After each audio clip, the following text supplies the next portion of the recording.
Hello, everyone, and welcome to this week's exciting edition of Victory Never Sleeps.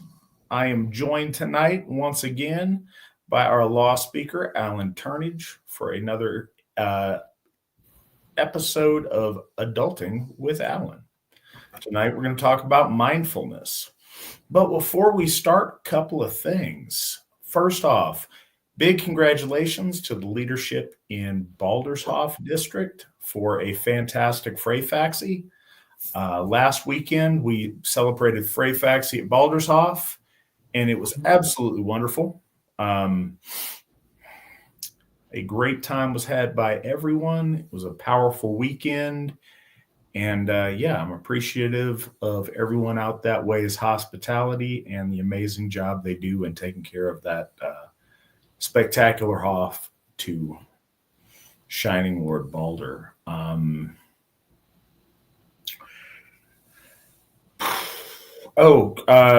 Stuff of note that kind of came out of it. I think a lot of things all hit at once. It was auspicious that they did. We have a number of new apprentice folk builders to help build our folk across this country and around the world. We have as far as I know, a first folk builder from Ontario, Canada. That's spectacular. I would encourage, everyone to get involved with that as best they can. If you are in that area, I realize we have an international audience on the program. It's really neat to have a folk builder in your own country and not have to rely on American folk builders. So we've got Jared Davison in Ontario folk building for us. So welcome aboard. We have also got a few other things.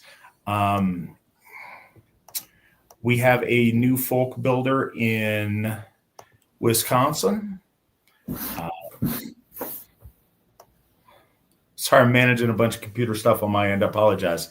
Austin Merwald is folk building for us in Wisconsin, so that's fantastic. If you're in his area, he would love to, even if you're not in this area, he'd love to help you out. We also have Jacob Rutledge trying his hand at folk building again in Indiana, and Brandon Larson helping us out in New York State. So that's nice. We've needed a folk builder in New York State for some time. So it's great to have him on board. And like I said, if you are in any of these areas, or if you just want to reach out to a new folk builder, I'd encourage you to do so. And thank you guys for stepping up. Also, top of the show things, as you know, we are continuing our efforts to get Freyhof. You guys have been very generous. As we sit now, we've got 12,965. We got a $100 donation just before the program today. So thank you, everybody who has participated. Big things are happening. I'm hoping that we've got some really, really good news for you guys very soon. Thank you for everybody who is contributing. You guys are extremely generous. It's always very impressive, and it enables us to do the amazing things we've been able to accomplish. So thank you guys, everybody who's helping out. Speaking of generosity, as always, GW Farnsworth has made his donation to start off the program. $50, $25 to Victory Never Sleeps, and $25 towards Balder's Steeple. So as always, thank you very much. You are an exemplar of generosity, and it's always nice to start the show off that way. And that said, I think that's the top of the show, bits and bobs I have for us. Lawspeaker, would you like to tell us about mindfulness? What little I know, I am always eager to share, as anyone who has ever gotten within range of a conversation of me when I'm talking about meditation. I think it has worked vast improvement on my headspace, and I advocate it strongly for all of those who have a brain and want to see it work a little better. One of the questions I always ponder when we're having these shows, Matt, and I appreciate you having me on. But one of the things like, what does this have to do with Asatru and our religion? And, I think a couple of things. One, I think religion, like in the bigger picture, one of the purposes of having a church, and one of the things that keeps me active in our church, is the idea that we should be helping each other improve, and certainly self-improvement, improvement for the betterment of the folk. That's one of the reasons that I stay with my shoulder on the wheel as much as I do. Even though sometimes I'm slow to respond to emails and texts and so forth, I do have a vigorous and healthy interest in the health of our people. And so, that's one of the reasons that I put this segment together in general, was because I think that we should, while certainly theology and the fine points of that are critically important, I think it's also important to, for us to bolster each other as, as members. And so I'm happy to share what insights I've developed over the last however many years I've been pondering at this problem. The other thing is that I think that the Odinic mindset, years and years ago when I first found Asatru, I was, one of the things that engaged me about our faith is that that our primary God, Votan, lives at the conjunction of thought and memory. So that in and of itself is mindfulness. Like Odin is mind, Odin is awareness. And so that brings that to the fore in the way that it is not addressed in any other faith that I've ever run across. And I think in a lot of ways, this topic, mindfulness, is kind of a conjunction of a lot of the other things that I've talked about on this segment over the last few months, because, any of the things that you want to talk about, like even health, for example, health is about awareness. It's about how many calories have I eaten today? Should I eat this sugar or should I have a salad? Should I, go have this overloaded fatty cheeseburger, or should I go home and cook a chicken breast? I mean, those are the sorts of things that if you have some degree of self-awareness, mindfulness, then you can ponder those sorts of things out for yourself in so many ways. This question, like a question of mindfulness,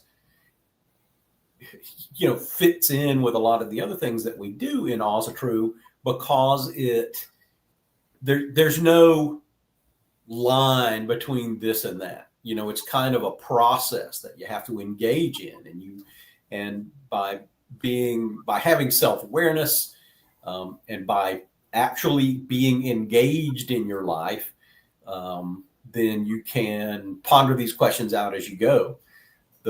One of the examples that always comes to my mind, years and years ago, I was in a philosophy class, and it wasn't like a college philosophy class where they were talking about Heidegger, that I still don't understand, or other less interesting philosophers, but there's a class, and I think it's basically a derivation of Vedantic philosophy, but the teacher of the class, and it's adult class, it's an adult kind of informal class, and the guy teaching it, facilitating is what he call it, but he used the example of driving. Like when you're driving, you're doing whatever, and like one of the guys says, I just zone out. I'm just driving along, and like that's the most boring part of my day is the time that I spend in the commute,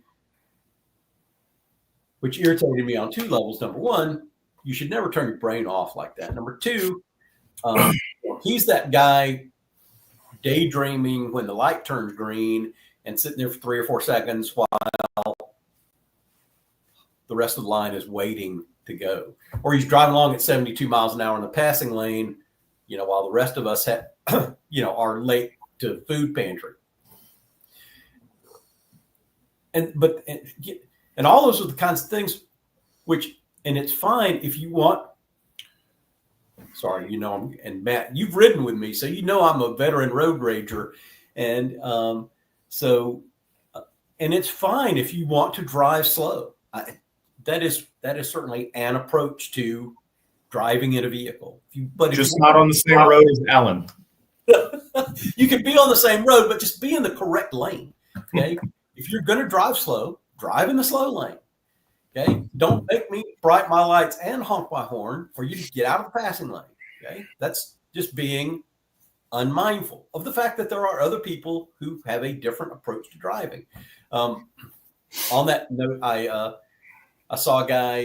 There was a bumper sticker on Capitol Circle here a few weeks ago on the back of this guy's pickup truck, and it said, "I'm retired. Go around me."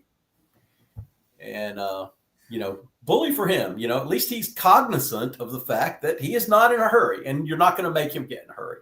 And so, bravo for him. And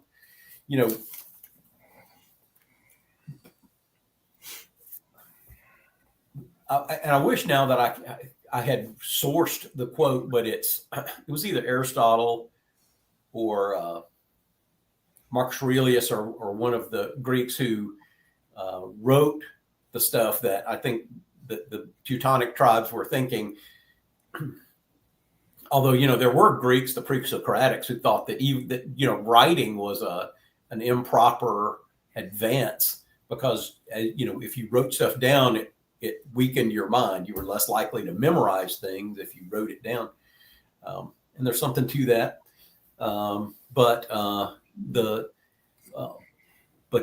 this now an attributed quote says, "Become such as you are once you determine what that is." And that's one of the aspects that I think early Asatru suffered from, frankly. And I think that a lot of other aspects of life would do well to pick up on. And when I relate that to Asatru, like when we were first getting started, and there were many, many fewer of us than there are now, many of us, and maybe me too for a while, was like, you can't be Asatru if you don't understand it at like some super high level, unless you've read all these books and, understand how these pieces of the lore all interact together. And unless you know all these stories, you can't call yourself one of us. And now I realize how absurd that is. And even then, I would tell people who were trying to take that position, we don't need a nation of priests. And we have never been a nation of priests. We are people, each of whom understands these matters at their own level. And frankly, I am honored to serve as one of the Gothar of our church. And as we have discussed, Matt and the Gothar, membership, if you're a member, you don't need to bore yourself with these excruciating details that we agonize over, but we do. That's our job. Okay. And your job is to believe that we have your best interest at heart and that we have ironed this stuff out in the best way that we can.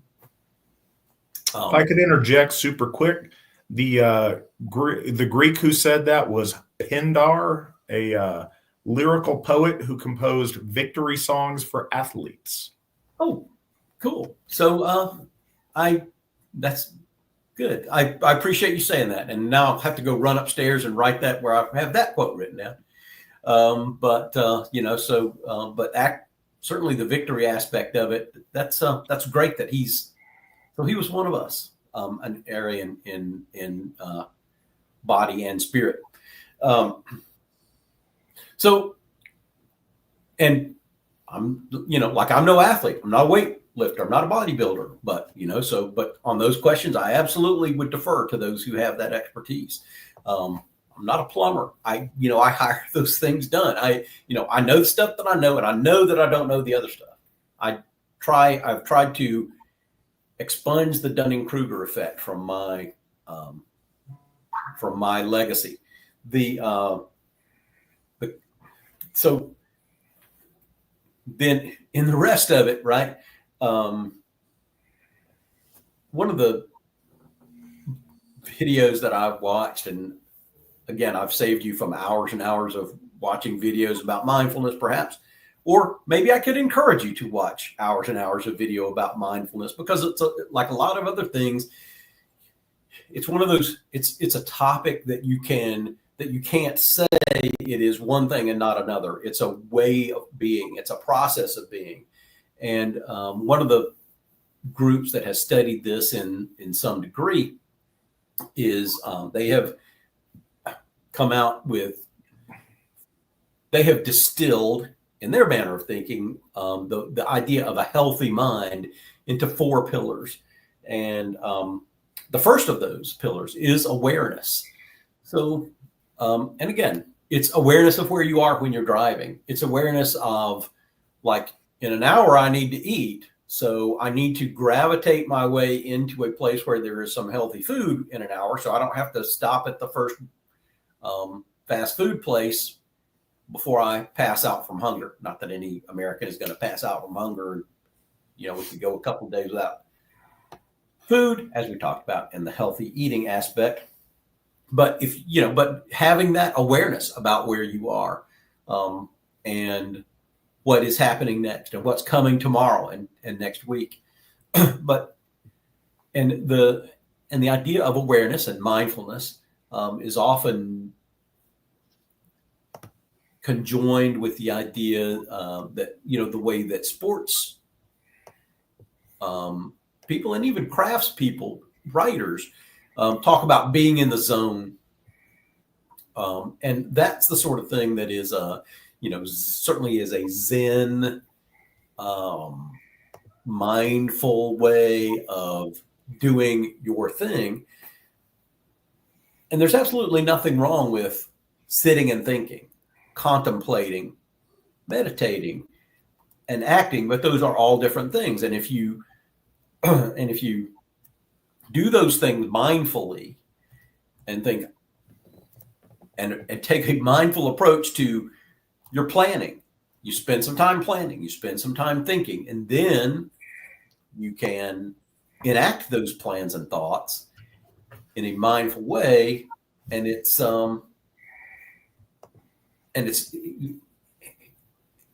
you're more fully occupying your life. You're occupying your body, you are occupying your mind so completely that you're not living on autopilot. Like this blackberry lemonade, how does it taste? It tastes the same as it just tasted, but if you taste it again for the first time, then you're doing it more mindfully with a degree of awareness. The second pillar is connection. And these sort of overlap in a lot of ways, but here they mean that horizontal connection, which is what we have in the church, in the Hoffs, certainly in the time that we are together individually. When we're together as a group, we have that connection. And all of us who have been to a Hoff, or when we go to a national event and we see people that we haven't seen for a long time, or we meet somebody for the first time, it, so many of us have said it, it is like coming home, and it is, because we feel that connection to people who are like us, to people who are the traditionalists and have a traditional right-minded approach to doing these things, and whatever these things are. And so those ideas all mesh together, and by having that connection to each other, to our family, to our extended family, that helps us live longer lives. Every study that's ever been done demonstrates that people who have more friends live longer. Doesn't bode. I mean, whatever. I don't want to get into all that. So the other part of it, is an other part is having an insight into your personal narrative. So, which again is a type of self-awareness. So it's like, how did I end up here? I recognize in myself, like, I drive a car that's a little older than a car because I don't, even though I could drive a car that was newer and nicer, but I don't want to have a car payment. So that is a way that I occupy my own space so that I can do that in a way that is healthy to me. For some people, they want a nice car and they are willing to live with the stress and strain that comes with a car payment so that they can have a nicer car. And that's, good for them. I'm not positive that's the healthiest way to do that, but if that's what they want to do, that's on them. I have acclimated myself to rotating my cars through the shop and doing a lot of maintenance, so I don't have to have a car payment. And again, I am occupying the way that I live my life in a way that's comfortable for me because that's my personal narrative. I am, because of my profession, if anybody doesn't know, I practice bankruptcy law. And so, I have become very debt averse because of seeing what debt does to people, to people's health and well-being, to their spirit. And so I try to avoid debt, and I manipulate my way around that. And then the fourth aspect of this part of it is having a purpose. And here again, I think for many of us, perhaps Matt, for you, the church and our folk gives us a purpose. I want to see our people do well. I want to see our church do well. And as I throw my shoulder into the wheel and try to figure out what's going on with Phrasehoff, or, the problems that we try to solve every day, that gives me meaning and purpose in my life. And my children, to try to help them help themselves, and our members to help them help themselves. That gives me purpose. It gives me a reason to fight my way out of bed every morning and, put on my big boy pants and go down and return emails, not Matt's, but everybody else, to return emails, and make phone calls and talk to people and counsel people, and, because I feel like I need that part of myself. Even my clients who frustrate me sometimes, I feel like I get a lot of appreciation internally by helping them, even sometimes against their overwhelming tide of mindless,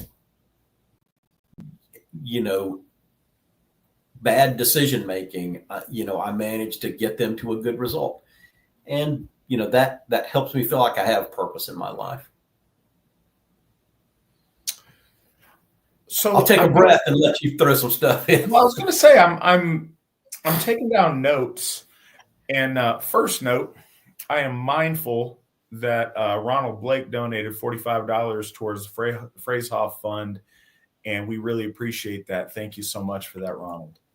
Got a couple of So we've heard from, in comments like advertising this episode and folks in the chat room, we have heard from a segment of the audience that we don't typically hear from. It's not always the same folks that are very excited you wanted to talk about this evening. I think it's something that has been on folks' mind quite a bit. So a lot of people are excited to get into it a little bit. Something that's always been, fundamental to me with the concept of us as Aryan noble people is to make choices to direct the course of our life as opposed to aimlessly being tossed about on the, choices of others. It's very important I feel it's a very important expression of Asatru. And I should dial this back one more step. You mentioned in your preamble that,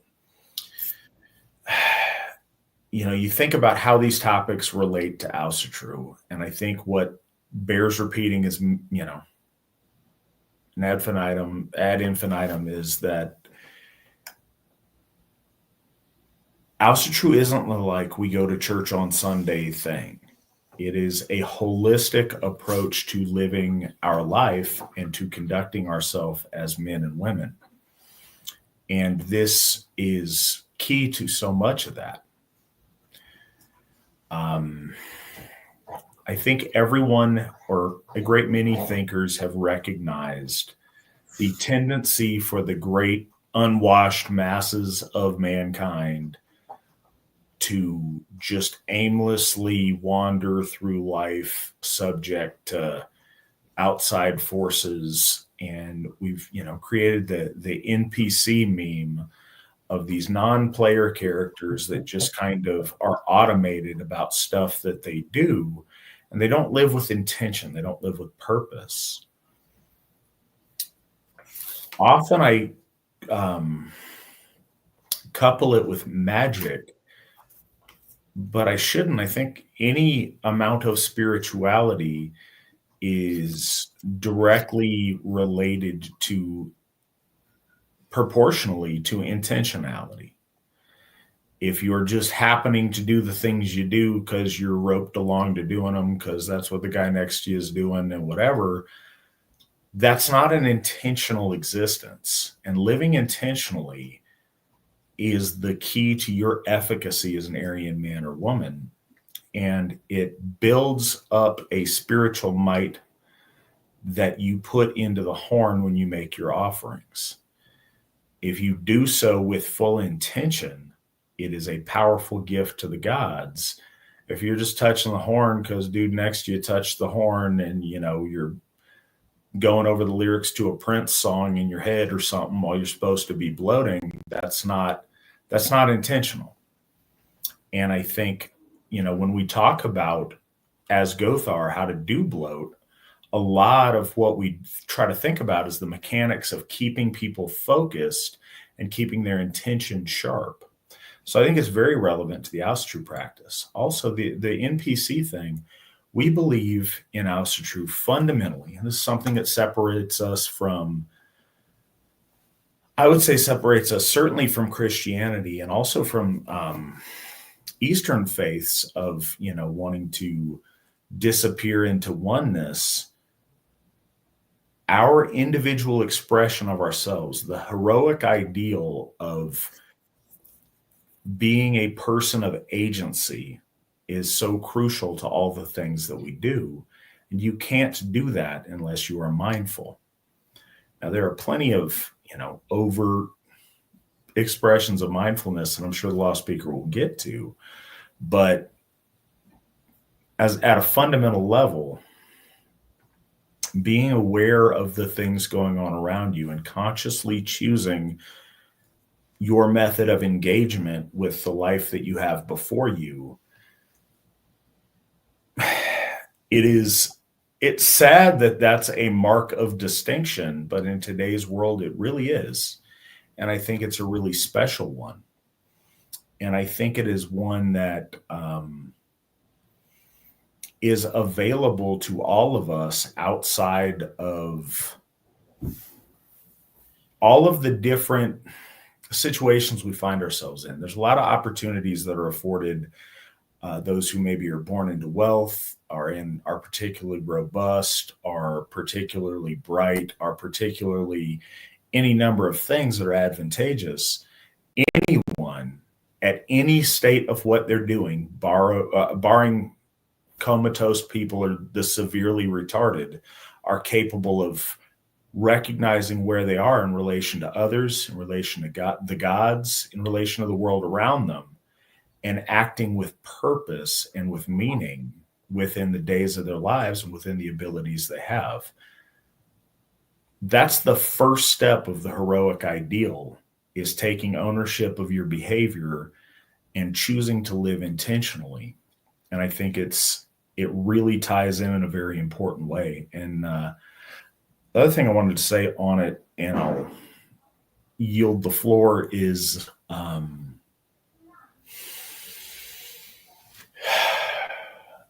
one of the things that particularly besets our folk is a overstimulus of negative information. We are hyper aware of all of the things that are wrong geopolitically and in these huge macro machinations of the world that we have very little direct interaction with to change in a positive direction. When we allow that to take the driver's seat and we become nihilistic, we don't take advantage of all of the small opportunities we have to act for the things that we believe in within the circles we actually have an effect over. We become so dominated by the current of, things not being the way we want them to be, that we miss daily opportunities to move things a little bit better in the circles we're in, with those around us, to set ripples in the world that do good things. Alan mentioned that many people, myself included, find meaning through our faith, find meaning through the Asatru Folk Assembly, because the truth of it is, so many people are atomized in the world and have, maybe a couple of friends, maybe the nuclear family they find themselves in that they can actually affect. In the AFA, you have direct access to make significant effects for hundreds, if not thousands of people. And that's an opportunity that most people that you run into at the grocery store don't have. You're very fortunate to have it. What do you do with it? Many of the people that, the folk builder apprentices that I mentioned at the beginning of the show, they've chosen to step up and try to make something of that positive for what we're all doing. And that's awesome that they're doing that. Alan and myself have chosen to advance that to a bigger proportionality in our lives by becoming ordained as priests to the ICER. There's a lot of ways to do it, and there's a lot of opportunities, but we have to be mindful in order to recognize those opportunities. I got some more stuff for later down the road, but those are the thoughts I had so far with what you're saying. No, and I appreciate that. And for those new folk builders and for those who have been at this for a while, you'll be frustrated by a lot of that, but keep at it. It's also greatly rewarding. When I was folk building, it was, almost every time I called somebody for the first time, they would say, "Man, you're the first actual heathen that I've ever talked to." And so it was really rewarding to be able to help them feel included in our family in that way. Nomenclature aside. And, this is one of the frustrating things that we have felt. And it's odd because how I'm about the word weird, right? But one of the books that I listened to some time ago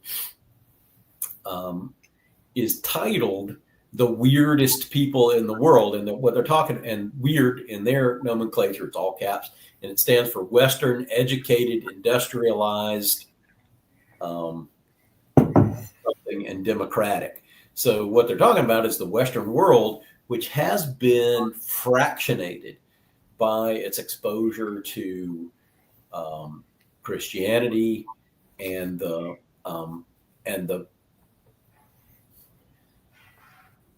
that could be 5 shows, dissecting that book, which was 14 or 18 hours, but their sociological studies demonstrate that like in Germany, the closer you are to where an early church was formed in the 800s to the 1200s, the closer you are to that, the more impact that you have felt, because the church had a deliberate policy, and this is now sociologically just part of the rote nomenclature of the way sociology is taught now. The church deliberately broke up the tribal structure by determining marriage policy, for example. And what that did is it broke up the tribes. So instead of being a tightly knit, close community, it made the people diffuse into towns and become more metropolitan. And that process explained one of the things that I had seen in a documentary years previous. There was watched a documentary about about girls joining the nunnery. Okay. and they highlighted these 2 young girls, one of them Catholic and one of them Hindu. And like the Catholic girl was 16, 17, 18 years old. And, they showed her going through the process of talking to her family, talking to the members of her church, talking to the hierarchy within the nunnery about joining the convent. The other one was this Hindu girl, much younger, 14 or so. But what struck me was when each girl took her, I forget what it's called, but when you take your oath into the convent, right? The girl joining the Catholic convent, her family was there, a few friends. There were 30, 40, 50 people in the church. But when this Hindu girl gave herself as a member of, to the temple in her village, there were 5,000 people in the streets of her village watching her take her vows. And it's, because she was part of something that the whole village was a part of. And so that's that meaning through, it's meaning and purpose and connection all in one thing. And that's something that has been lost largely in Western civilization.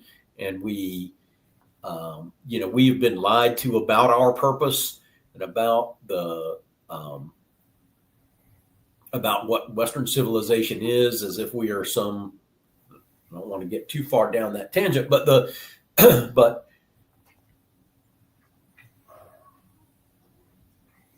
it makes me rededicate myself to our people so that we can find that connection to each other, and across that, across those divides again.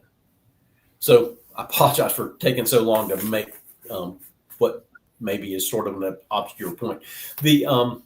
So part of the other stuff that I wanted to talk about with mindfulness, and it is, and it's about the cell phone. Like my cell phone went off. I thought I'd left it in the other room. My cell phone went off a few minutes ago. I'll get to it later. But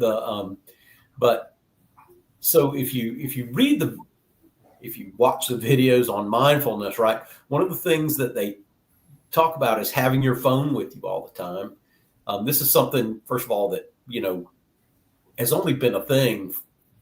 We haven't evolved the right etiquette, about, being too available too much at the time. I remember when I was a child and it was considered rude to call somebody during the dinner hour and that sort of thing. So we're, hopefully we will evolve to a point where our technology is not ruling us like it is now. But one of the things that I picked up, one of the stats here, I wrote it down, it must be true, that one of the things that they studied was people who have their phone with them, but they turn it on silent, but then they would text them while they're trying to accomplish some other task, solving a simple puzzle or doing something like that. And just having your phone with you on silent increased your error rate 30%. So, that's why I'm such a bear about not having your phone in there with you when you're doing HOF stuff. I want to go back to leaving your phone off for the whole weekend. The other part of that is this idea of multitasking, which was never something that, if you try to talk to some writer or craftsman or something like that about, that's, what that is a form of distractedness. It's mindlessness, to think that you can do two things at one time. And again, this is one of the things that psychologists have studied. And what they show is that when you think you're multitasking, the brain, your attention, is a single thing. And when you're multitasking, and I hate air quotes usually, but when you're multitasking, you're not doing two things at once. You're alternating, and the term that they call it is task switching. So I would say if I was to text and drive, it would not be that you're texting and driving. It's you're texting and then you're driving, and you're texting and then you're driving. And so, and every time that your brain switches from one task to the other, there's 2 or 3 seconds that's lost going from one task to another. So multitasking, if you're trying to write an email while you're texting something else, it's, you're losing time in it, but your attention, which is that one thing that you have there at the conjunction of thought and memory, that one thing that you have, your attention is focused all the time. So it seems like you're doing two things, but you're not doing two things at once.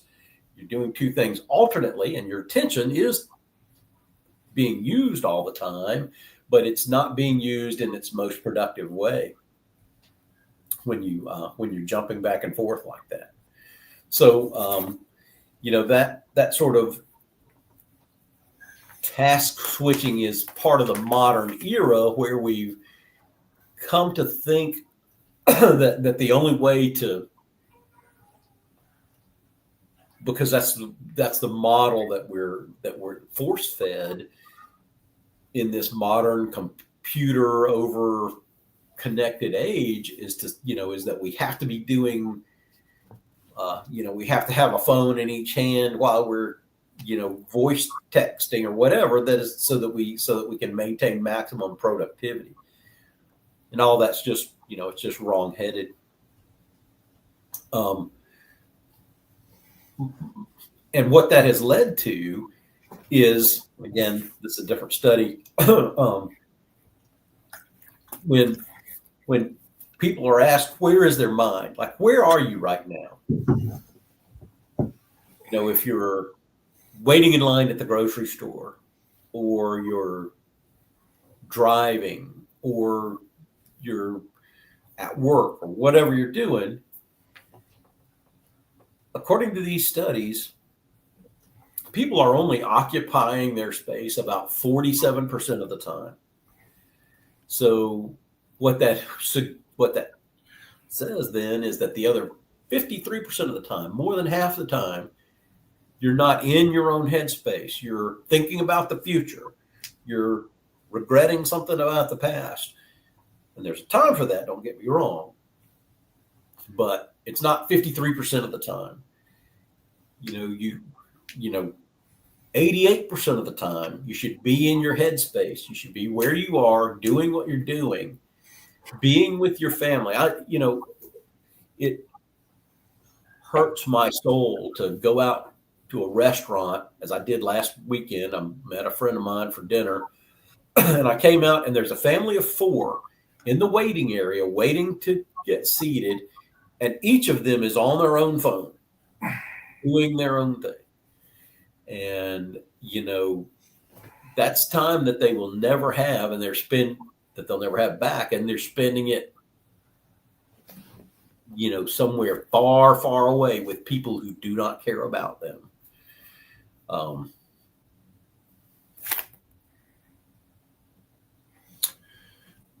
So that's an interesting thing that you bring up, because we live in a time where stimulus comes at us at an unprecedented rate.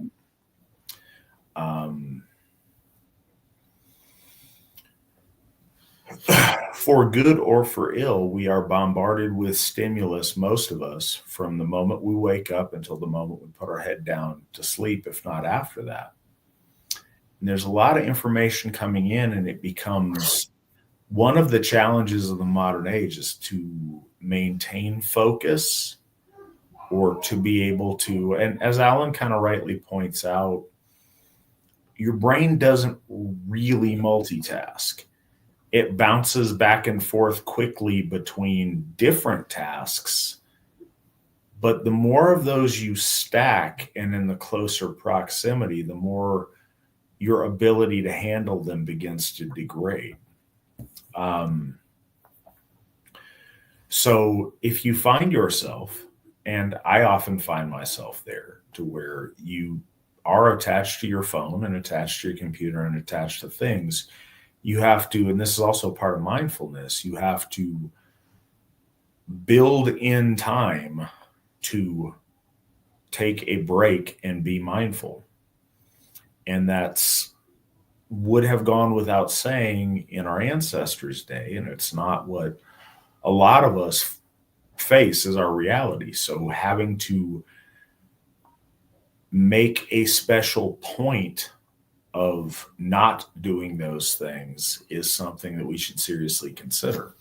Alan mentioned the thing about you go out to eat and everybody's stuck to their phone. And again, I'm not that guy. Lawspeaker might be. I'm not that guy. I'm on my phone a lot. You may have plenty of circumstances where you need to be on your phone at dinner. Maybe that's the time you can do something with people in the same room, but you're still on call. Maybe you have loved ones in the hospital. You need to be able to get alerts on. There's a lot of circumstances, but there's also a lot of times you can just leave it in the car. All right, I'm going to let that pass. I'm being mindful. I'm choosing not to respond to that stimulus. So what I was going to say is that there's a lot of times you can put your phone in the car and you can carve out chunks of time to be very present at stuff with your family. And it's one thing if you're with these people 24/7, but in the world that we live in, very often you may just have a few hours a day that you get with your spouse, or you may have a limited time that you have with your children. As Alan did rightly point out, it's time you'll never get back. And when you're able to, finding ways to engage in, like, taking a break from the overstimulation is really important. And it's something that I find myself having to do a lot, having to be kind of aware of. The more that we do, and the more that we grow, and the more that we succeed, these are all awesome things, but it adds more and more and more and more stimulus. So learning how to manage the stimulus that comes in, and how to take breaks when necessary, and find time in your life to do the things that are important is really crucial. and it's an interesting challenge. I'm sure that this probably come up later and talk more about it later, but one thing I did want to mention that I found really helpful with it is the gym and the dojo. You can be in spots where you're just not connected to your phone and everything else. You have to be in the moment. And what is useful is things that put you there by just the inherent nature of what you're doing, as opposed to you choosing to set it aside. Like, no, if you're in the dojo and it's in your gym bag and you're doing stuff, you are focused on what's going on, or else you get hurt or you might hurt someone else. You have to be very focused on something physical. That is a very good trigger for me to be very intentional, very mindful, and very in the moment. And I also feel that way at the gym when you're working out. When you're under the iron lifting and doing things, your mind may go to stuff, but it's much more focused on what you are doing. And the more intense the lifting you're doing, the more you are highly focused on that ever-present activity that you are engaged in. I think that helps to train yourself to be mindful and be actively engaged in the thing you're doing. Right, 100%. And there are guys who come in. I work out at the Kwun, is the term for a kung fu gym rather than dojo, which is also a perfectly respectable term. But the term Kwun, in the unlikely event that you care, is actually the Chinese word means workout temple. And it was always a place where the ancestors and the progenitors of the style were revered, rightly in their place. But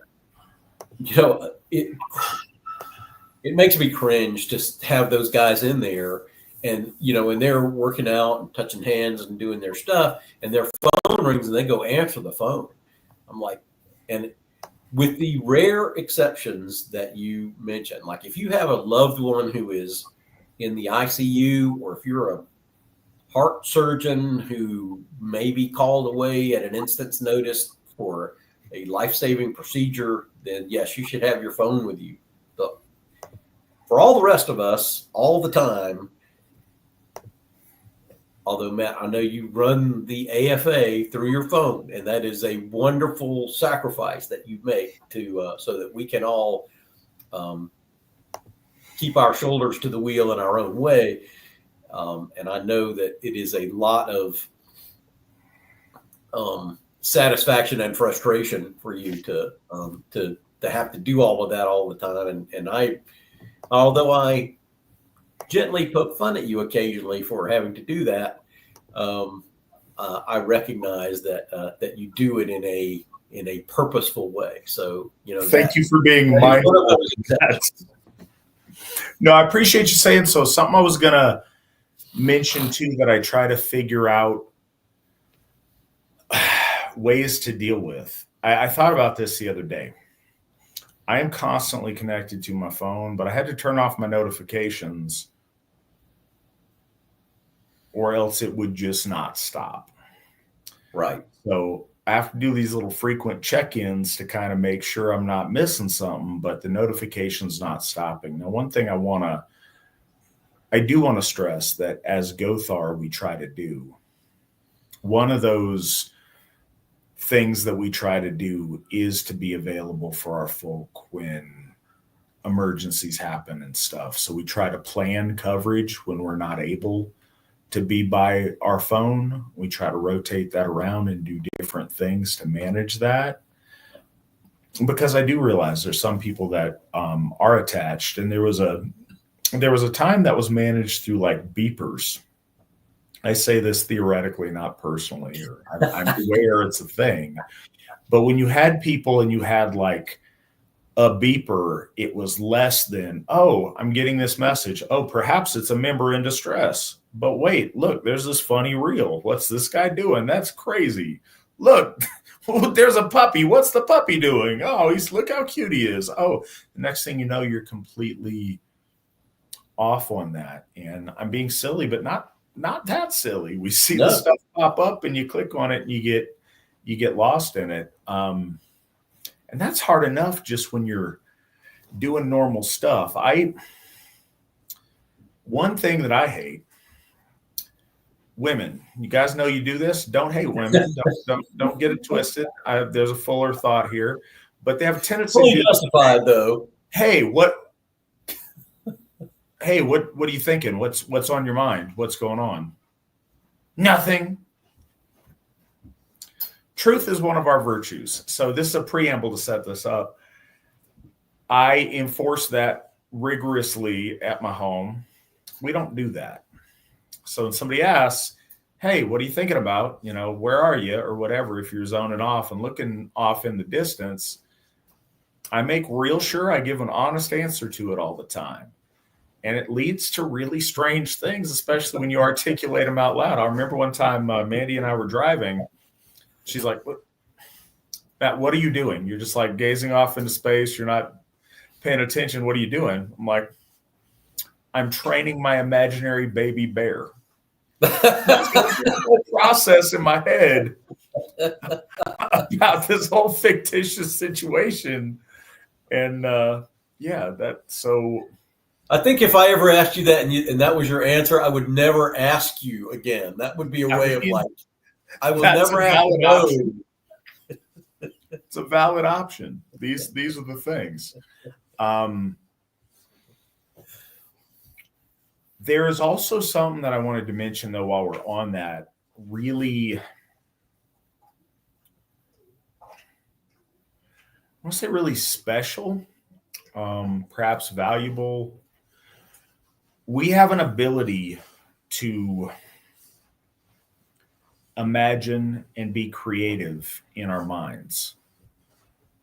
And recognizing that and choosing to make use of it for purpose versus getting lost in it is an interesting thing. Being able to take control of the immense ability that we have to think, to plan, to reason, to imagine, to create.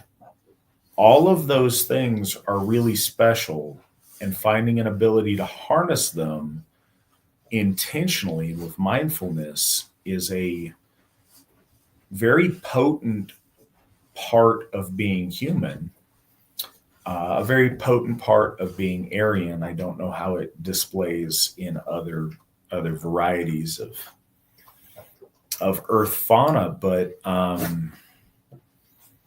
think it's a special thing, and it's something that we would all benefit, I think, from making more intentional use of. And, there are some out there that make tremendous intentional use of that creative spark. And I'm in awe of those people. That's a really beautiful thing. So it's neither here nor there. It's just something that came to mind while we were on it. And before I relinquish the floor, Gilbert donated $150 towards our Phrasehoff Fund. Thank you, Gilbert. We appreciate you. Appreciate your donation, and I appreciate your generosity overall. Thank you so much. And I know how you made that connection from the wonderful craftsmanship that Gilbert displays and is so generous with, taking a little block of wood and turning it into that is impressive. Yeah, that was just a happy synchronicity. That was not scheduled. That was not baked in. That's the holographic way in which thought and memory coalesce. So while we're on that, to continue to overplay that hand, I think often I talk magically on this show about one of the benefits of the runes and a number of other things in our circles is the lens that we perceive the world through.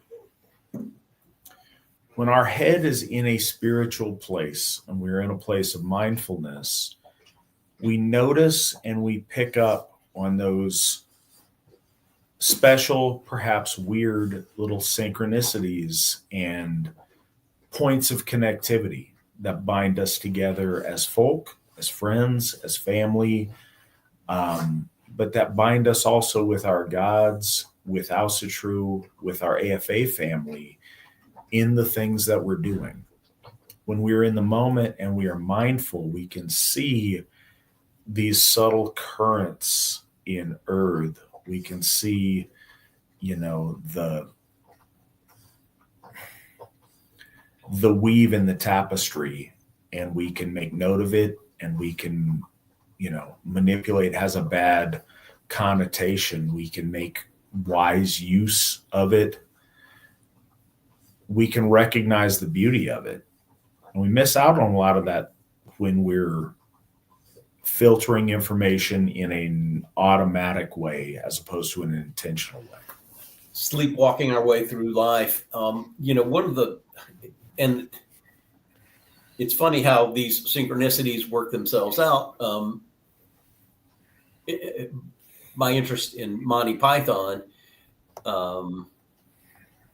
led not only to me doing several long but hilarious recitations, sometimes unprompted, but also one of the things that I read an interview with John Cleese years ago, and one of the things that he mentioned is that he was reading the philosopher Gurdjieff, and Gurdjieff's one of those obscure philosophers. He was a Russian or Serb, and but that was his emphasis, is that people are asleep, and that they have to be awakened.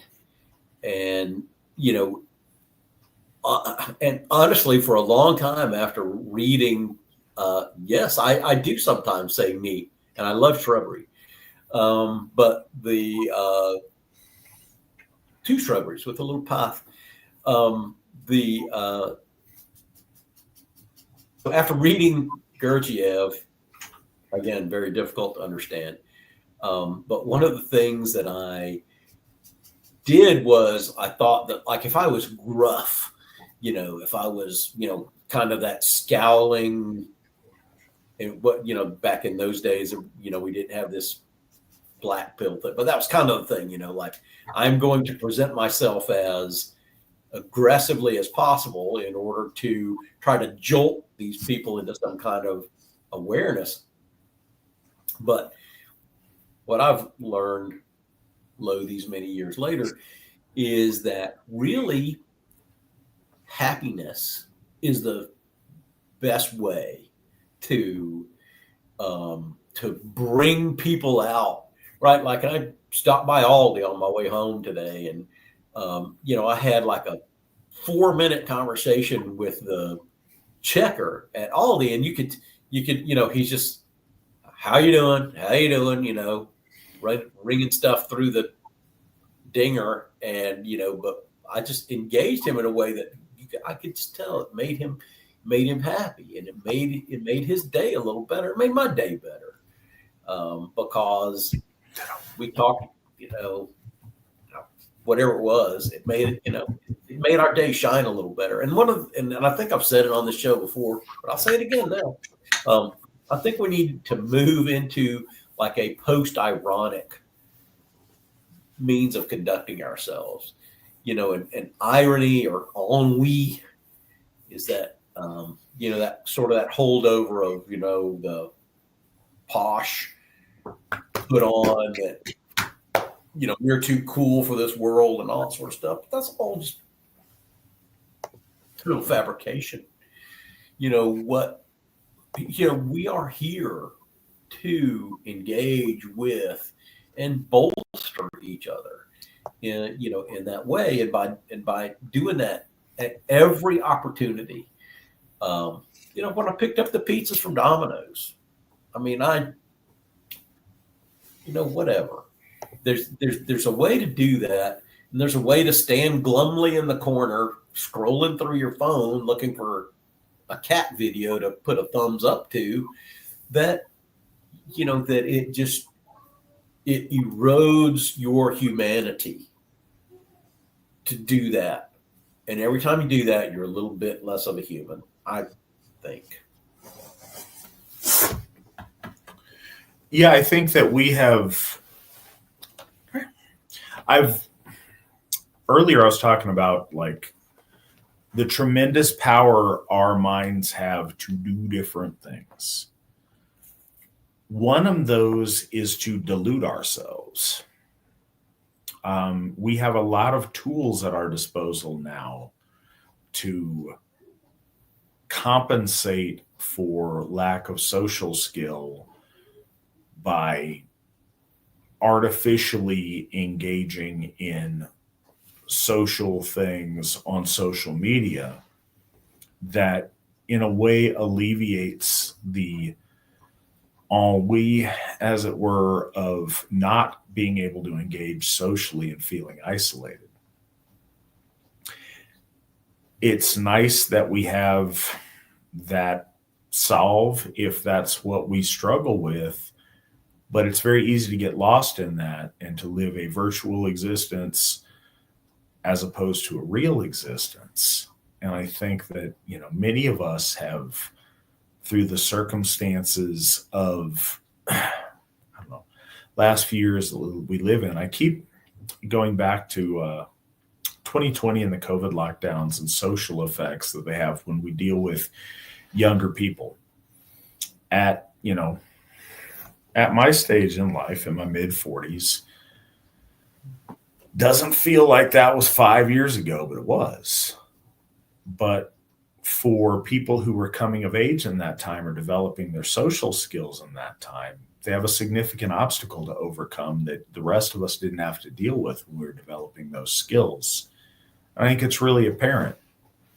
I think it's easy to like poke fun at or, look down on that. But I think that the greater challenge is to pry our brothers and sisters away from that and like drag them out on the dance floor of life and get them to engage socially. That was hard enough to do for introverted people before that. It's much more difficult now for a lot of introverted people. One of the things I was talking about, okay, so side note, one of the cool things about doing things at Baldershoff is the hot tub sample. So a bunch of people coming in or whatever, or hanging out at the hot tub after the event and talking about life, talking about stuff, perhaps aided by spirits. One of the things we were talking about last weekend was just that, was, we had, and this is something that we are building through the Asatru Folk Assembly. And I've also come to the realization that we're never going to be where I want us to be, because I will always find a new horizon where I want to elevate us to. And I think that's just part of how I'm wired and my drive for some of these things. But what I say that to say this, we are making big strides. They may not seem earth-shattering, but they're very significant to individuals in regaining that social structure to where we help the introverted amongst us to engage socially by providing context. There was a time where if you didn't have, if you weren't outgoing, your friend would drag you along. You'd have people that put you on double dates that whatever, you'd get thrust in there. You'd have a brother or a sister that would, get you involved. You'd hang out with their friends. You'd have people that would help pull you up instead of you feeling like there's a gap that you can't master to get out and engage in the world in the way that you want. In the AFA, you have that. You have men and women who have been through similar things than, you might be dealing with. You have folks that are happy to bring you along and help facilitate and ease your engagement in situations that you might not be used to. And I urge all of you guys to take that opportunity and allow, allow your brothers and sisters to pull you along with them and to help facilitate those kind of real connections and, I don't know, authentic engagement in life. And I think Opportunities. that is absolutely true for those who come to things. And I think it's even more true for those who are just outside, like they're waiting to come to their first thing. It's like, those people are kind of interesting, but I don't know if I could, we will enfold you with love and acceptance. This is the place where you can be, what is it? You can become yourself, having determined what that is, right? You are, because for a lot of us, having reached a lot of conclusions, rightful conclusions about, the traditional way of life and the meta narrative of history and so forth and so on,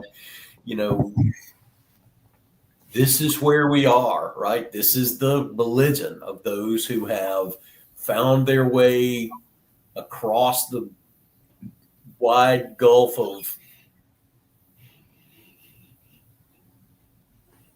obstacles that have been placed between us and the truth. Because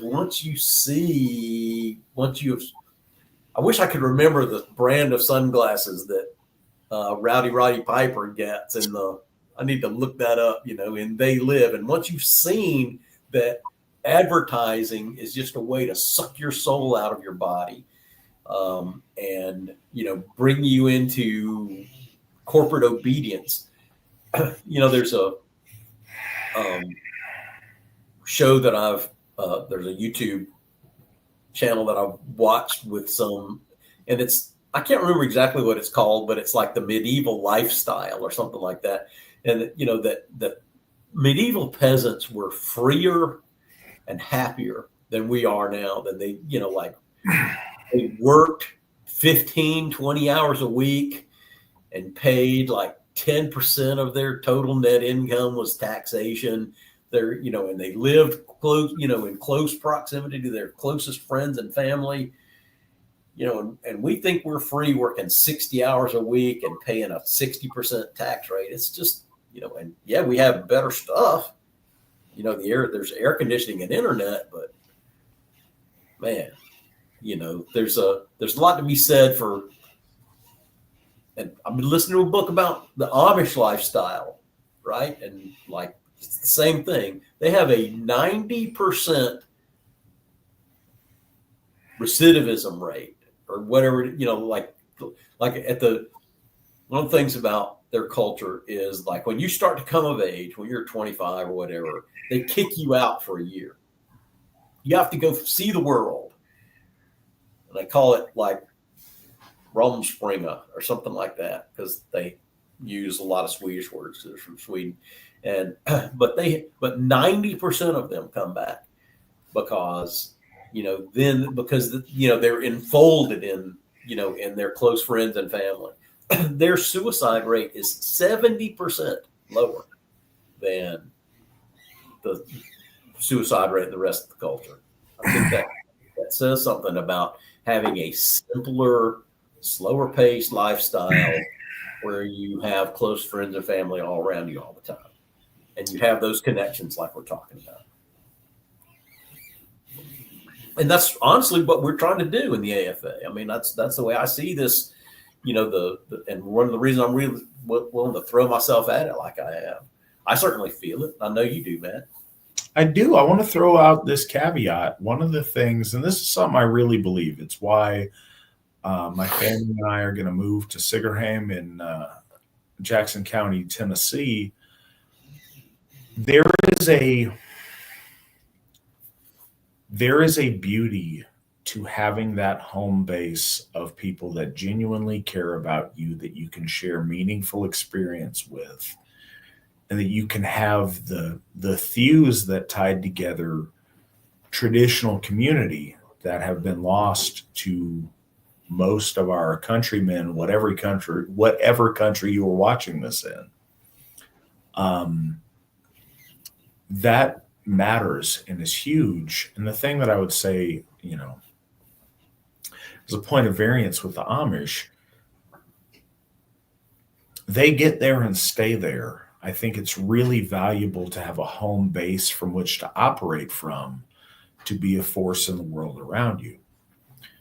It's really, not only is it refreshing and healthful, but I think it's essential to have a place to recharge, to experience, and to enact the world you want to have, and then to take that perspective and that wholeness in your, battles with the struggles of life. I don't think we should disengage from the world around us, but I think our engagement in the world around us should be, mindful and of our choosing, and for us to have home base of community from which to operate from. I think that keeps us sane. I think it keeps us oriented and grounded and gives us a stable base from which to approach the challenges of the world around us. And I think that's been lost as part of I think that's the downside of the Faustian bargain, and when Father McNally said that, sometime back, that we are the people of exploration. Well, that's the downside. As we have plunged into these new horizons, we've left all that behind, and hopefully we in the AFA are trying to heal that rift and bring that back together for us. Yeah, the balance of those two impulses, I think, is really important, and we've come so far with that. We have built meaningful community in so many places for so many of our folk, and we got a long way to go, but it's beautiful what so many of us have experienced. And I think this is as good a time as any to make the sales pitch. And it's what you do on these broadcasts, but I'm not trying to sell you a product. I want you to seriously consider, if you're hearing this, better yet, if you're seeing this, if you are heterosexual and white, you should join us, get on the team, be part of the family, and help make all these things happen. And I say that as somebody who sat on the fence for a long time. Like, I get it. It's not aimed negatively at folks. I get it. But happiest, best thing I did in my life was get off that fence and get on Team AFA. Obviously, it's a beneficial thing for me to say as I'm, running the Asatru Folk Assembly. But it's what I said when I wasn't, and it's the reason I joined the AFA to begin with. It really is like coming home. We're doing so many important things together. When you have something really beautiful in your life, you want to share it. We would like to share that with you. I think that, if you're thinking about joining, best time to join is 30 years ago. Second best time is today. So think about that. So while you're looking for the next question to answer, I want to do two things that I keep forgetting to do. One thing is, I feel like I should throw a little bit of my chops in here, if that's the right word. Like who am I to talk about mindfulness, right?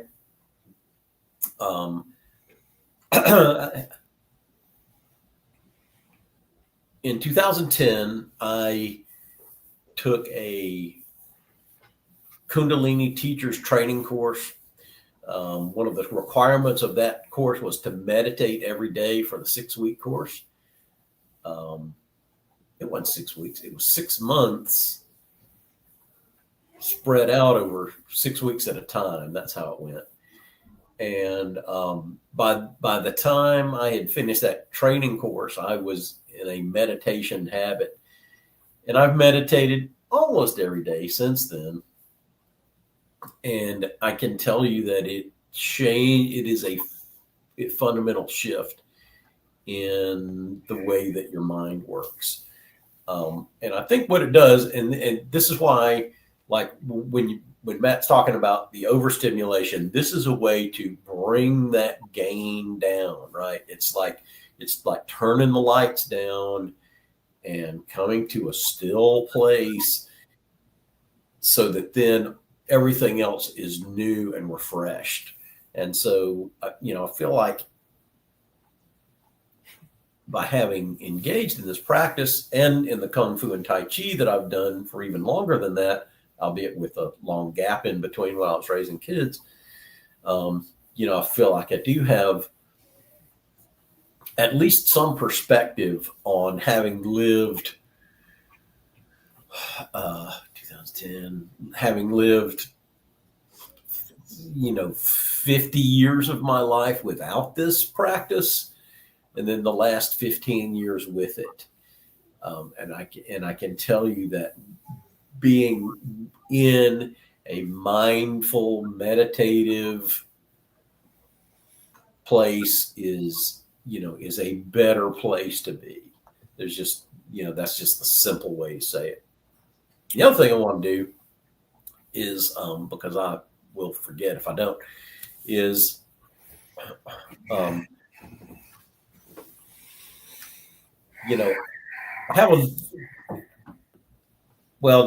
going to skip that.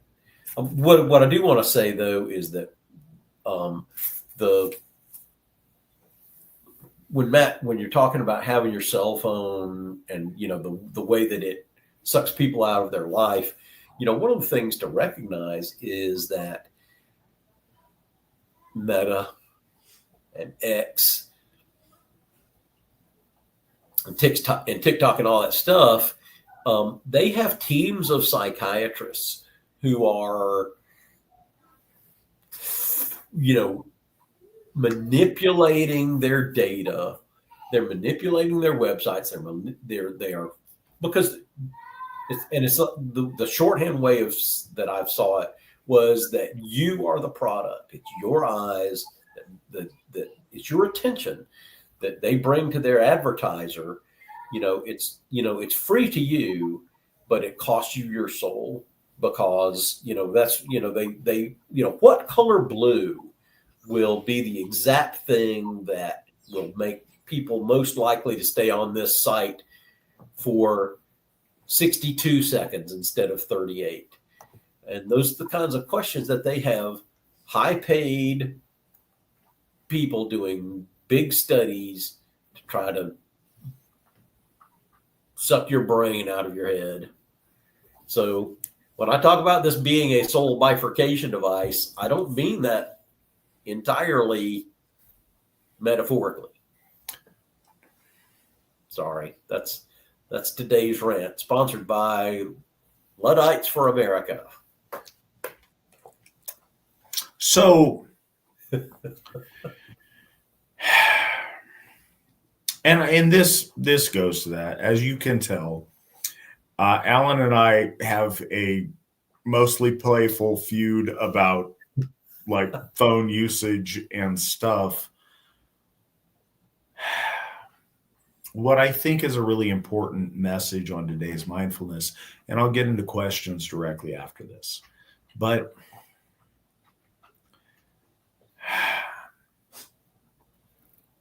we as noble Aryan men and women are the choosers.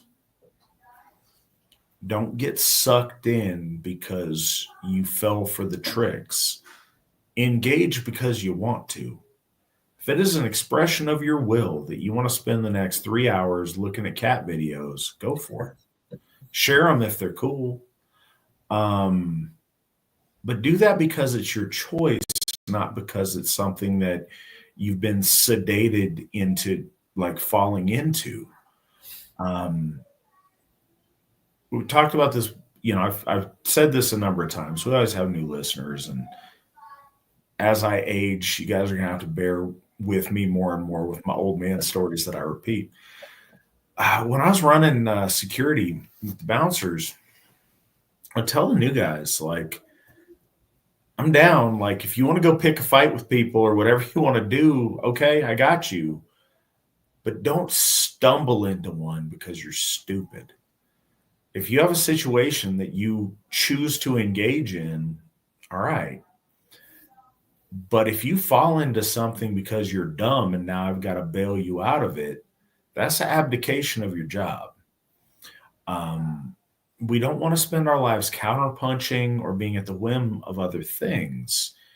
Engage in things on your terms, according to your will, and not because the current around you sucked you into it.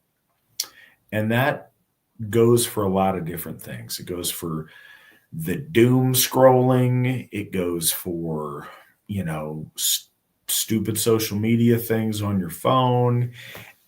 But it goes for everything else too. It goes for getting wrapped up in, the whims of the people you surround yourself with, or in unexamined emotions that you may be feeling for any number of reasons. Wonder why. Like, are you really depressed about something, or is it just crappy weather outside? Is there really a problem, or are you just reacting to something silly? And can you reset and readjust? I make it sound way easier than it is. It's not easy at all. But that struggle is part of our obligation as Aryan men and women, is to engage in our lives as the hero in our story and not as the NPC. And that's elevate. And this is, it's perhaps most annoying because he is typically right when he does it. One of the things that I appreciate about our Lawspeaker, one of the reasons I am very glad to have him on my Witten, is when we are succumbing to silliness or things around us, he is very quick to remind us of intentionality, of a need to elevate the discourse or the thought process, to be mindful of things we say or actions we take. And again, I may want to counterpunch and just be disagreeable, but stopping and processing and be like, he's kind of being a jerk, but he's also right. So, okay. I mean, that's important. And it's funny and we're both chuckling, but he does that. I absolutely do think that way, and I'm better for it. So I think that's really important to do. We've got some questions stacking up, and I think it may take the conversation in different ways. Human Slayer says, would that be a trinity of ours, the priest, the warrior, the caster? What say you, Alan? I'd have to give that some cogitation. I think the triumvirate would certainly be, would typically work something else. I think I do believe in Dumazil's tripartite division. I think lawyer is more of a trade, and so I think that's part of the craft. Sorry, I lost the rest of the other two. Priest, warrior, poet, is another way that I've heard that divided up. But that's internally, to be a whole man, you should be part priest and part warrior and part poet. Yeah, I tend to, and Svan, if he's listening somewhere, he may rage at this, or it may summon him. But I don't do that. I don't believe in this like strict compartmentalization. I think it is a symptom of an over reverence for Dumazil and his,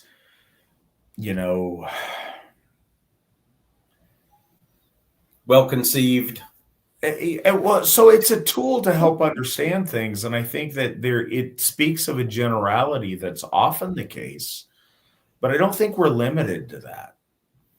There are plenty of priests or deeply spiritual men who are profound warriors. There are warriors who are, also abundant farmers and craftsmen. There are, priests who are there's a lot of overlap. I think those functionalities are worthwhile to keep in mind.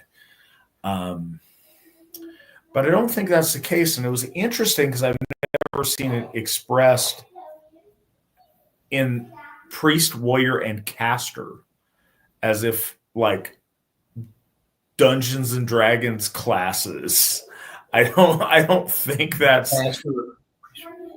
Yeah, magician is what I heard when you said caster. That's what I'm taking from it as well. Like, and so, all right, I'm gonna play that game. I'm gonna roll my D20 on this. I think there is a tremendous overlap between the cleric and the mage if we're gonna go full Dungeons and Dragons on how we're doing the stuff. I think the source and the methodology is different, but I think that the functionality is often similar in interacting with metaphysical forces. And joking aside, I think we see a tremendous overlap because the people that want to engage in magical practice without the spiritual grounding are often lunatics and are okay. And I should point this out.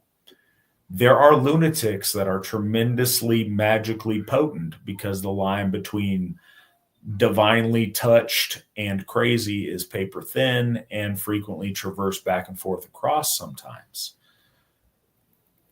But there's also a lot of lunatics that are just silly and they're just lunatics. And I think you get a lot of those with the people that divorce themselves from the community aspect of our faith or from the piety of our faith and just on day one want to be exalted brune maguses. And for tradition in general, I think you see that so much in the New Age spiritual buffet where those folks can't conjure themselves up girlfriends. They can't, cast the get out of mom's basement spells. So I don't put a lot of stock in that. Where I've seen a lot of metaphysical efficacy is from people who are devoted to realistic engagement in our faith community and those who've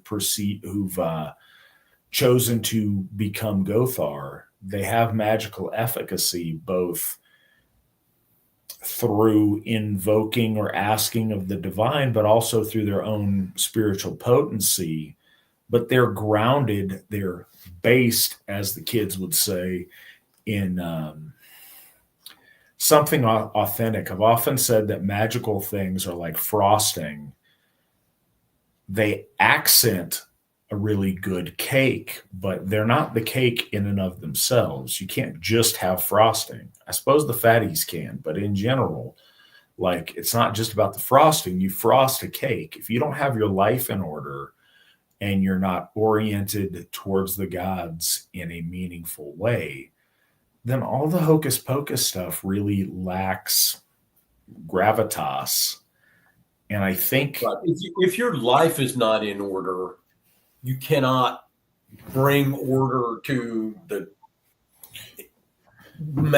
mass of chaos around you. No, and if your basement bedroom is untidy, you're not going to invoke.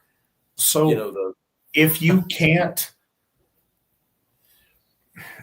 are not able to use your magical efficacy to get the girls down the street to talk to you or to get friends or to get yourself a job and get out of mom's basement,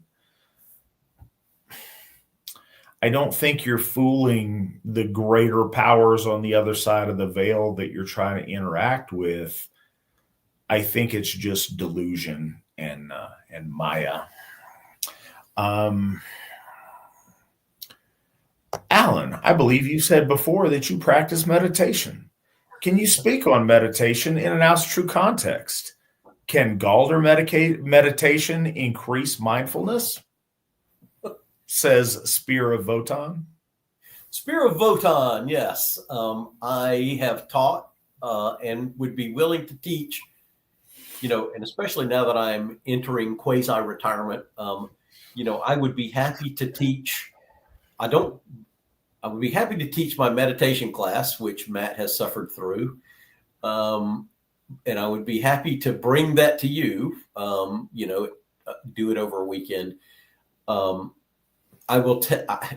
will add to the part that I said, where I've started, meditation, blah, blah, blah, last 15 years. One of the things about, and it's not all the meditation that's done in Kundalini, but the meditation, the type of meditation I was drawn to was a mantra meditation. But what I've done is I've brought Galder into that meditation that I do every day. And so the Kundalini meditation is done with runic Galder. And I think this would be a good spot for that bucket picture. I think that our folk meditated and, because you can't reach the types of insights that our people brought about the soul without, having turned your mind inside and sat on the mat, spent a lot of time on the mat, which you used to be able to do when you lived as a peasant and only had to work 15 hours a week. But but yes, absolutely. I think that the restoration of the combination between meditation and Galder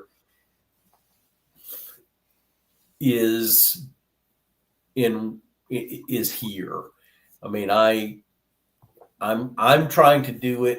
There are others who are doing it, and I appreciate you asking that question. I think it's important to know that that many of us are trying to recombine insight, meditation, and runic Galder.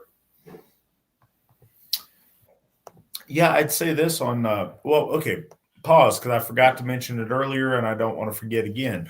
Ronald Blake also bought us a 5 coffees. It's a $25 donation. Thank you, Ronald. We appreciate it. So one of the things that I have found, and I don't think that meditation is never something that has come natural to me.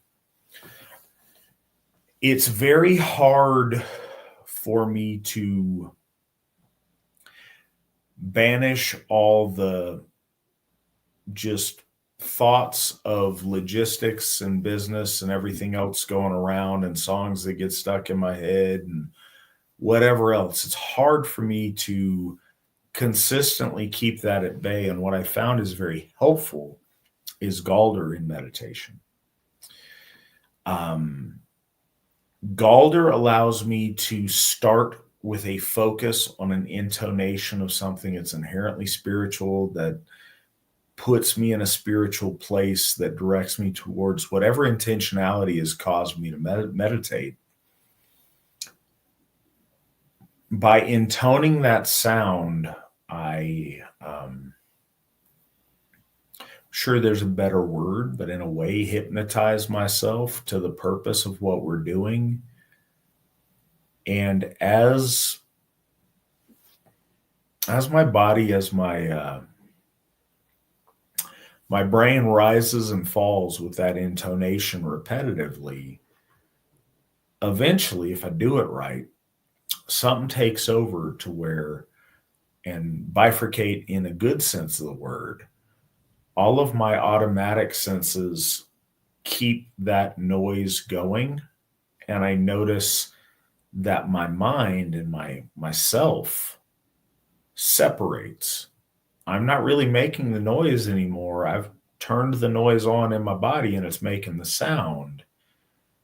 And then my mind is in a really introspective, contemplative, mindful state outside of it. And I'm not going to lie and say I can hit that every time. I can't. But when I do, something really special is there. And so I absolutely support and endorse the use of Galder to enhance your meditation. And one thing I would suggest, like if you want to start that practice, the way I started this particular Galder that I often do, and I'm going to start doing more now that we're having this discussion again, is Heilung has a great one of their songs, and in the middle of it, they just Galder the Futhark over and over again.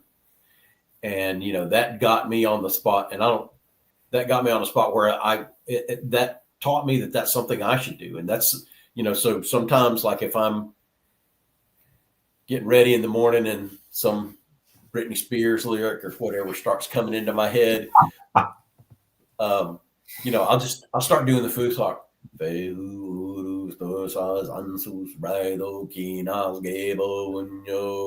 And just do that over and over again. And that's very different than singing J-Lo. Although she has her place. It should be in the kitchen, but that's a different discussion. Si, senor. So what's up next? All right. Good evening, All's-Harry Gothi, Matt, Lawspeaker Allen, and producer Nick. How do we deal with thoughts that are uninvited and unwanted, particularly the dark ones? Alan, you want to take a swing? I'll take a swing and let you gather your thoughts there. So I'll say two things. The first thing, and it's one of those pillars of healthy mindfulness or healthy mind, is awareness. Like if you can see it from that outside perspective, to say, this thought is not me, and this is a negative thought that is coming into my head. And that bit of awareness gives you the opportunity to deflect it, and to think, this is not me. This is a thought that's being imposed from without. I am not a bad person. I am a worthy person. My folk like and love and respect and need me. So that's the kind of thing that can help you overcome that. But I think one of the important things, and this is one of the things I learned in my meditation practice, is that you can't do it from an oppositional place. Like you can't push back against it. That just creates resilience. It's more of a judo. You deflect it. When I'm on the mat and I have a thought come in, I just think, I let that thought go by saying, I'm not doing that now. I'm not doing that now. This is not a time for me to think about the way this work problem is. Right now I'm meditating. I'm just let that go. And that's you don't give those thoughts power over you, because those thoughts are not you. You just go, that's not me, and let it go right back out the door. Yeah, I think and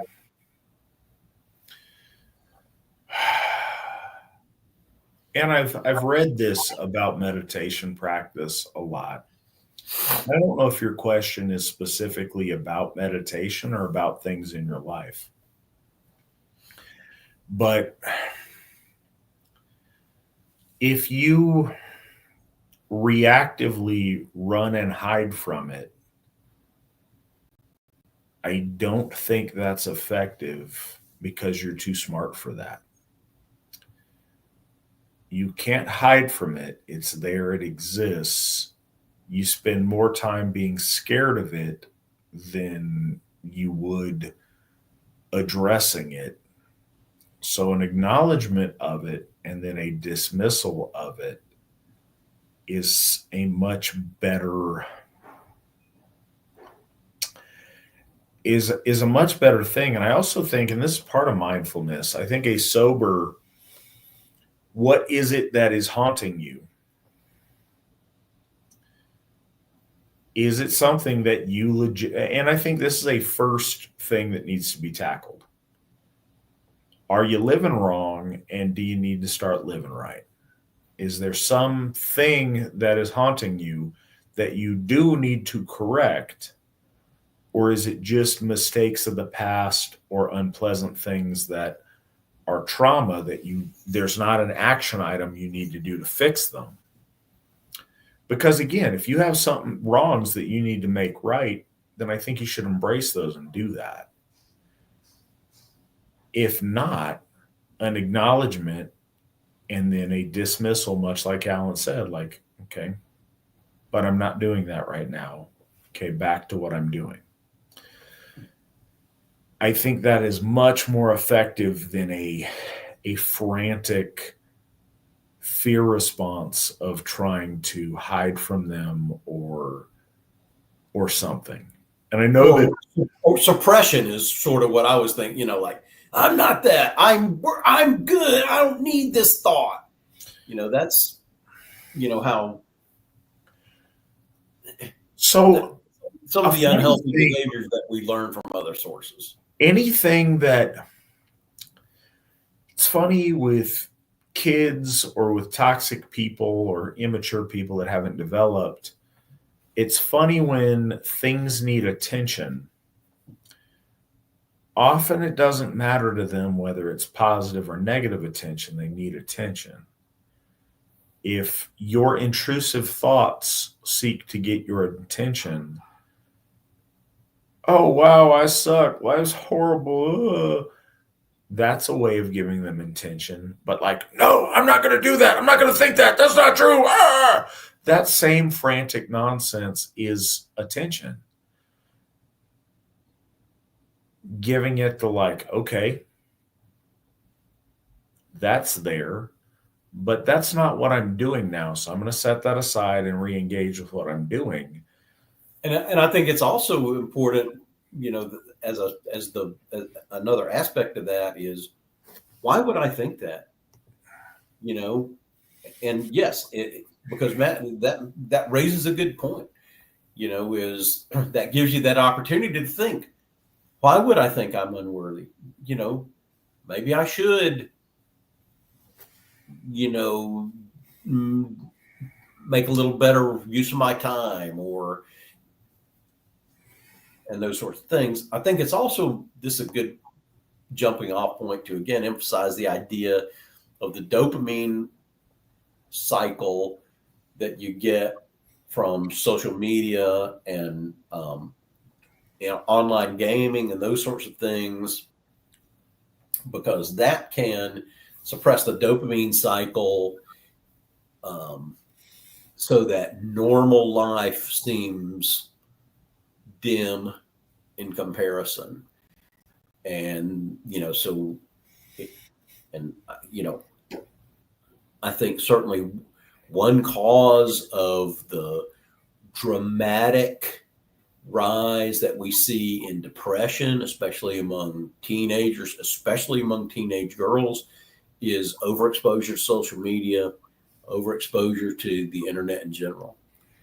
And, and because it sucks all the dopamine out of your head, and then normal life just seems bleh. So this is a,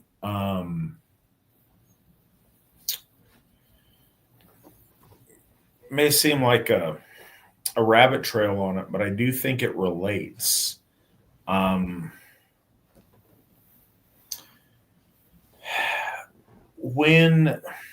Because it has to do with depression, and I think that often goes hand in hand with unpleasant, intrusive thoughts.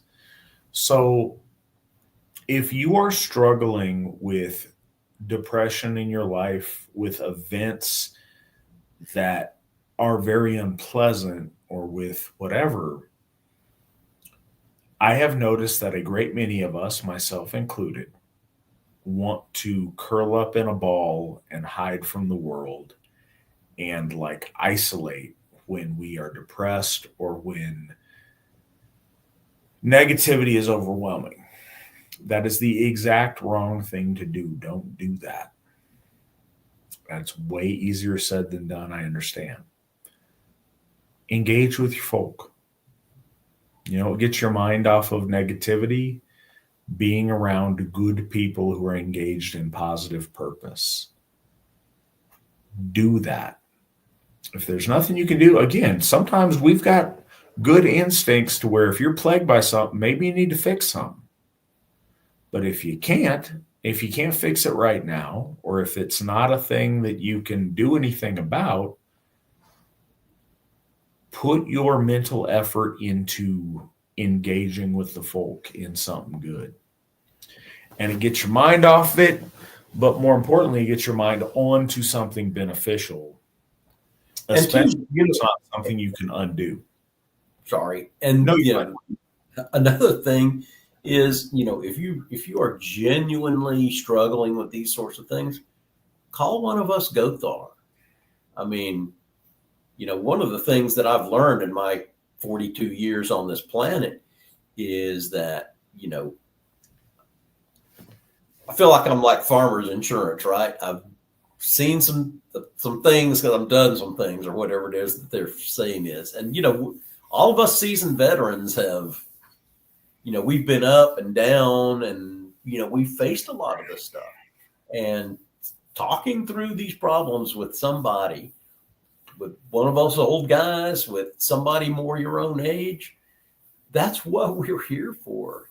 Don't feel like you have to struggle with this stuff on your own. We want to be able to help you. 1,000,000%.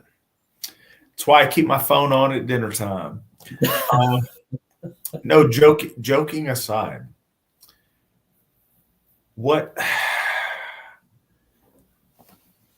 let's put it out there, because it is what it is. Suicide is the leading cause of death in the Asatru Folk Assembly. Suicide is an epidemic amongst young white males. What I know to be true at 44 that I did not know to be true in my 20s, stuff that seems overwhelming in the moment passes with the passage of time in many, many cases. Talking to people who have been through things in their life and can offer perspective is very valuable. When you are in the thick of something that is stressful or devastating, you don't see life beyond it. Those of us who've been through similar waters and have emerged on the other side do take strength from that. Let folks have the opportunity to talk to you and help you out. So here's the secret that the Gothar and other folk, for that matter, don't always let you know. Yes, we want to help the person who is going through some stuff for their sake. Allowing us to help you in your thing makes us happy and gives us validation and makes us feel better. Do us the favor of letting us help you. So many of us want to help and want to find ways to feel useful helping people. Because that gives us a sense of purpose. Absolutely, it does. The chunky amongst us might get a sense of purpose. The rest of us get a sense of purpose. Maybe the chunky get both. I don't know. Real talk, though, let us help you. People want to help. And it makes everyone benefit when we have the opportunity to help our folk. afford us that opportunity. Talk to one of us. We would love to talk to you. I genuinely mean that. That's why so many of us are here. People are always, and I appreciate this, and not always, people are very often hyper respectful of my time. And they act like it's burdensome for them to contact me. It's not. I do my best to get back to everybody. If I can't because I'm engaged, then I can't. But it's never problematic. I genuinely want to help all of our folk that I can. And that's why we're here doing what we're doing. If we didn't want to help our folk through the stuff they're dealing with, we'd be doing something different with our lives. We've engaged in this because this is what gives us meaning, gives us purpose, and what we truly love doing. So please, seriously, talk to the Gothar if you need to talk through something. Doesn't even have to be crisis. I tell you what, one of the coolest Gothi calls I ever got. This woman called me, my member, and I was like, all right, what am I getting into? This is going to be something deep, something heavy. All right, let's get ready for it. No, they were just so happy at an event in their life. They had a new love in their life that they met through the AFA, and they were so happy. They just wanted somebody to tell how happy they were that they found somebody. That was a really cool call to get. So yeah, talk to the Gothar. That's what we're here for. What else we got tonight? Can a Christian join the AFA? Let's just assume that they are very confused. Well, they would have to be. So the specifics matter. The answer to that question. That means. Yeah, but if you're joining the AFA, you're not really a Christian. Like, that's one of the things. It is so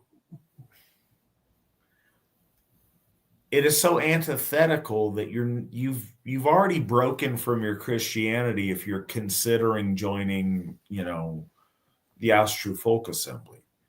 What I would say is this, and I always say, if you're a heterosexual white person and you want to build a relationship with your gods, you should join the Asatru Folk Assembly.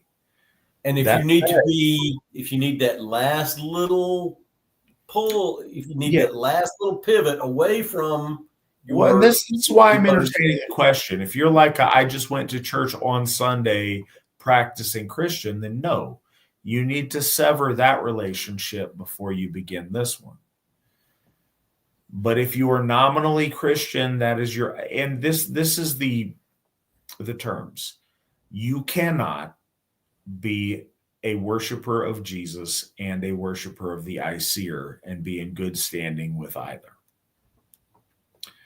That they are mutually exclusive. So I'm assuming that someone is raised Christian and that's their worldview and has yet to develop a relationship with the Iseer. This is the detail that I think matters. I don't know if this hits your exact question. I hope it does.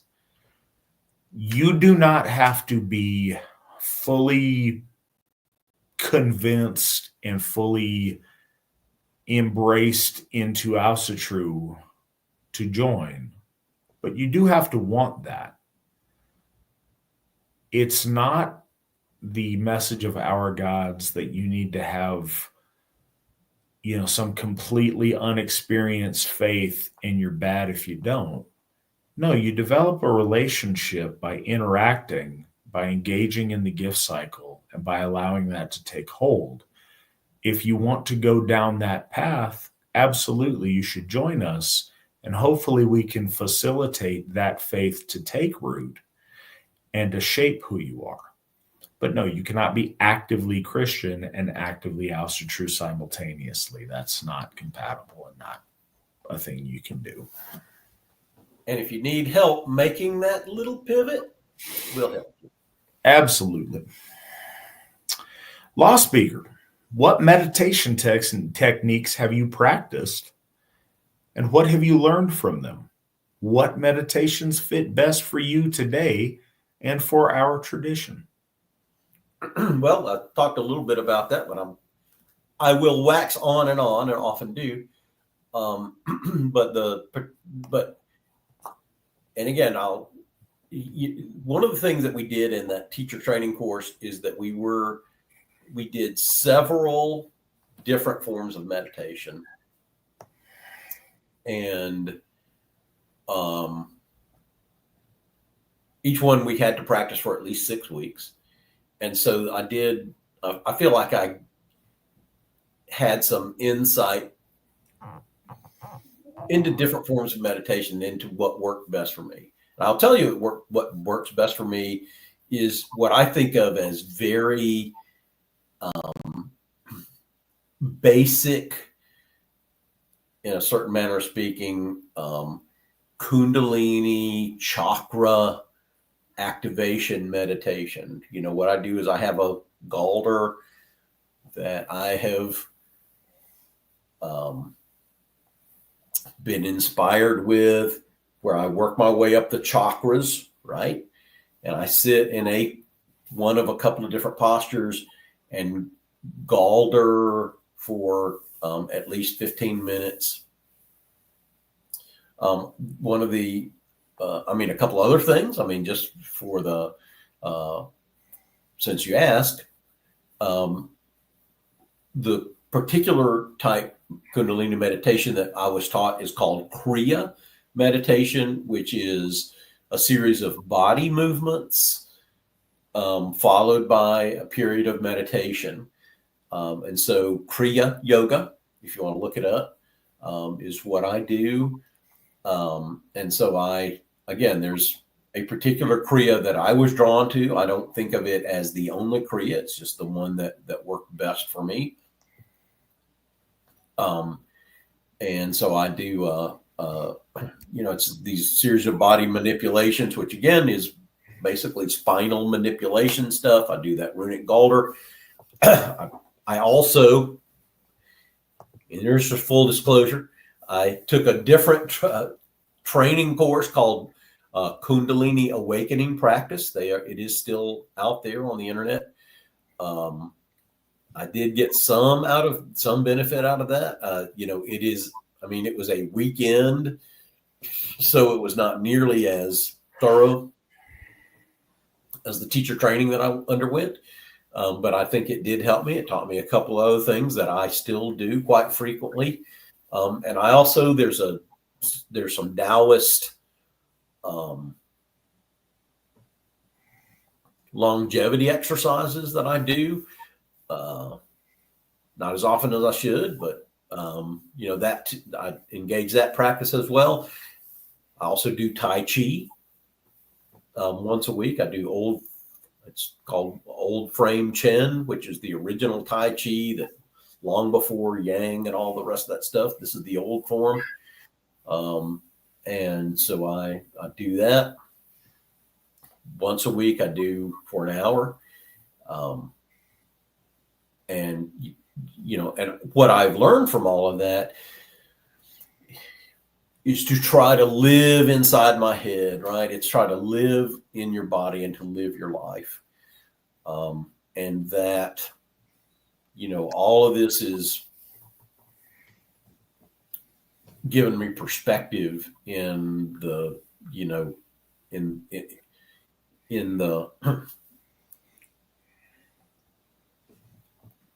that life is joy and wonder and amazement. And it is just such a beautiful, wonderful thing to be here.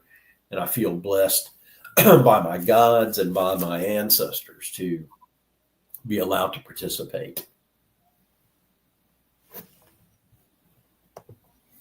All right.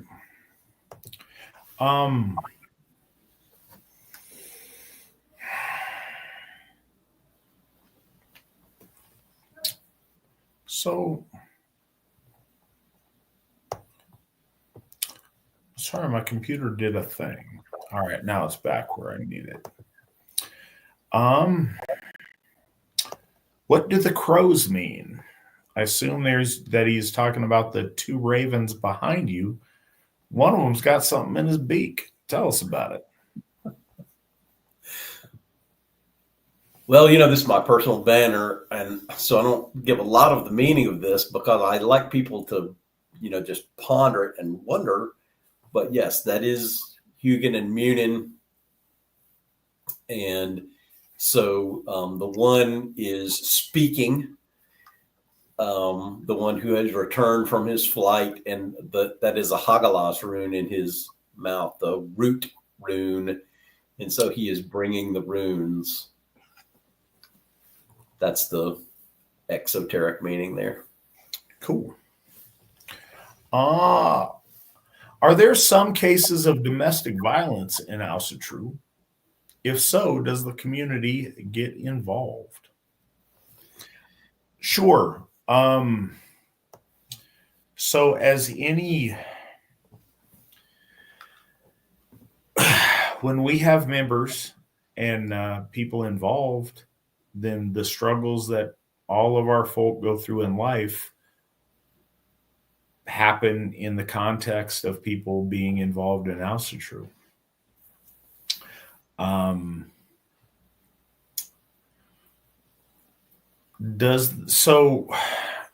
The specifics on all of these things matter tremendously. Does the community get involved? Well, it depends if it's done in the community's face or not. I will tell you this, as Gothar, we absolutely counsel people if that is something that people deal with. And what the depth and breadth of that are is really different in a lot of different cases. It's always the intention of the Gothar to first, we take an oath to I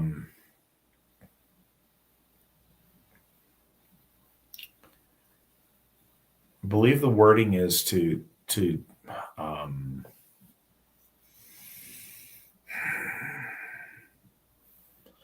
honor, to support, or to reward the brave, the wise, and the true. It's really important to understand equality isn't a thing. If there is a party that is victimizing someone else, we're going to side with the party that is victimized if that's what has to happen. But what's a lot more realistic is couples that experience that at times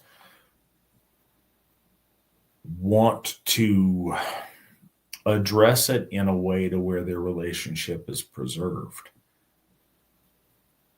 If that is the case, then certainly our Gothar do our very best to help for everyone in that circumstance to be safe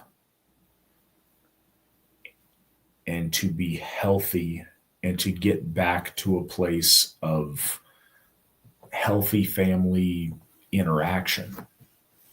And that's very complex, and the details really, really matter. No, domestic violence is not good. It is not acceptable. It's not tolerated. Yeah, it's not something that we tolerate or deal with, but it is something that we try to correct and try to get people to heal and move forward from, depending upon the circumstance and depending upon the intention and the will of the person who is aggrieved by it. It's also, I think, important to say that also true for all the good that we try to do. I mean, we're people. What we're doing is not perfect, and the people who come to us are not perfect. We try to do our best to make our people better. Just if nothing else, as Matt often reminds us, that we are the people of light. We are the noble Aryan people who should be above that sort of thing. So I'll put this out there. People, not only should they, but truth is one of our virtues. Our folk are really broken. Our people are often very broken when they come to us. And one of our jobs as Gothar is to be healers and to help our people heal the soul sickness. And it displays in a lot of different ways. But no, that's not tolerated. It's not okay. The community typically doesn't become overly involved, but that's entirely based on what the participants want to share with the folk around them or not. But no, it's not okay. It's not tolerated. It is something that we do provide counseling on if that's a situation people find themselves in.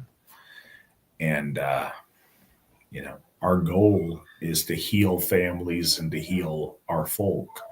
And we do the best we can to facilitate that. And it looks different depending on the circumstance. These guys are Aryan.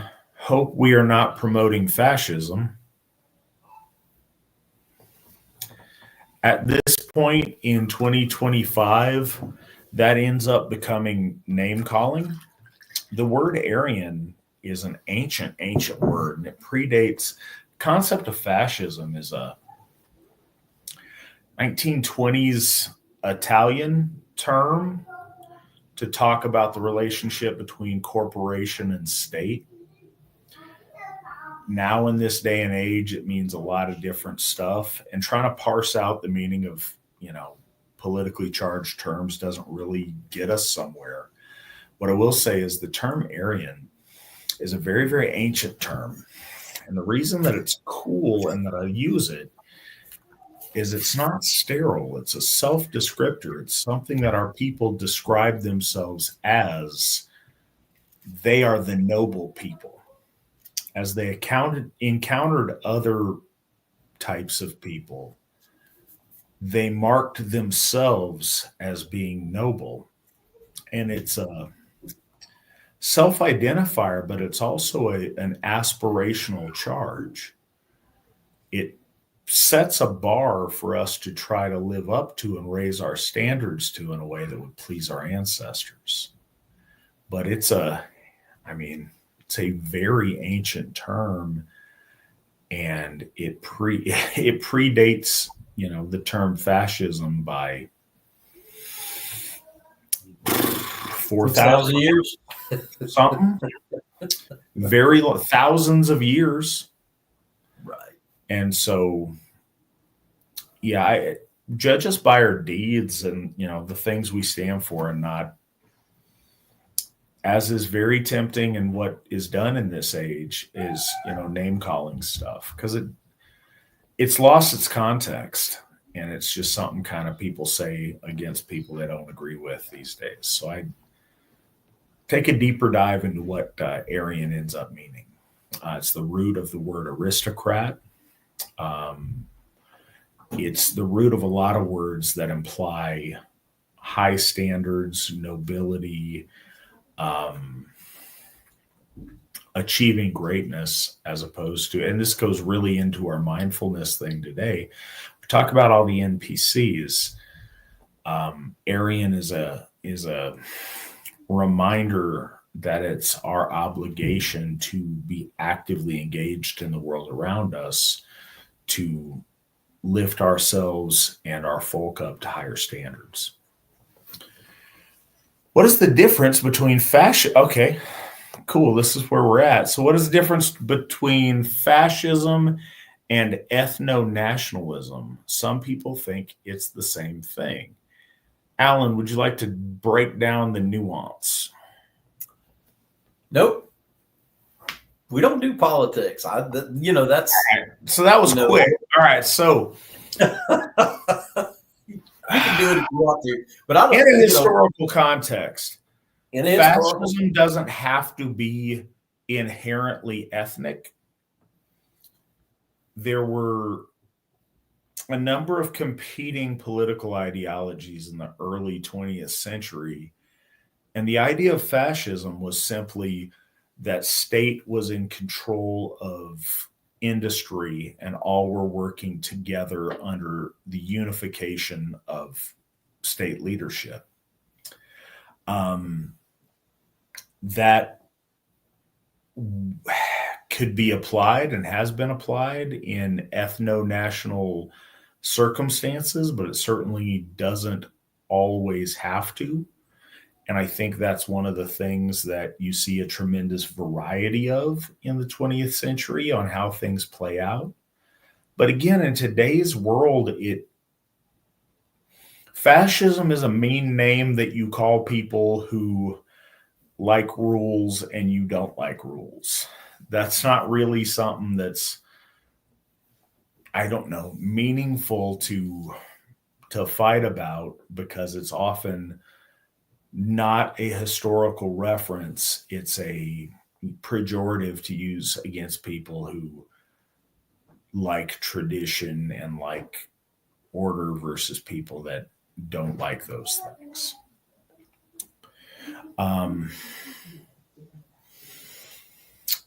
What is the AFA's interpretation of the black sun, and how do you explain it to outsiders that only connect it to the bad mustache man? Which is unfortunate because he had a really tiny mustache. I don't know. I think that Tom Selleck is much more of a mustache man than the person being referenced. So I saw this coming down the pipe, and I think this is worthwhile. The black sun is a symbol of solar might. It is a sun wheel, as is used in all Aryan faiths since the dawn of time. What you see really specifically in Germany in hundreds of years BC is the Zierscheibe, which is the decorative circle.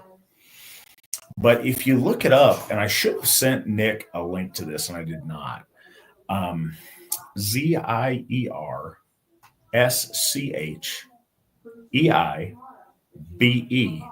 you will see a variety of these discs with patterns that will be very familiar to you. They're all radiating patterns. They're all, beautiful solar patterns of our folk. Some of them are very, very similar to the black sun design with any number of different spokes to it. Some of them are artistically different in different ways, but it's the idea of movement. It's the idea of the solar aspiration and solar movement. As we come to know more and more, that idea of rotating around a center and of consistent and perpetual movement is the core of our folk. So it captures the steadiness of the sun paired with the movement around a sacred center that's so fundamental to our worldview and our cosmos, and a great many of our sacred symbols. And Nick's throwing up a couple of them. There's a variety of them from the Alemanni tribe. And it's a very common motif. And again, some of them look really different. But what's captured with the bent spoke is the rotation. And that's fundamental moving forward, because if we're not moving forward, if we stay stagnant, then we suffer entropy and we move towards, our lower selves, towards disintegration, towards negativity and disillusion. We always want to be moving forward. It's the idea that in a way, is inspired and encompassed in Victory Never Sleeps. You don't stop. You have to stay in motion. You can't rest on your laurels. So that's why we use it in a sacred way. That's the exact same reason it was used by folks with mustaches, is its potency to our folk, its potency towards those things. It's a very ancient symbol. It's like the most modern version of that symbol, but you can see the similarity, and it's It goes back to ancient times. And again, it's that solar might radiating and in movement. That's why we use it as a halo around our gods and our heroes.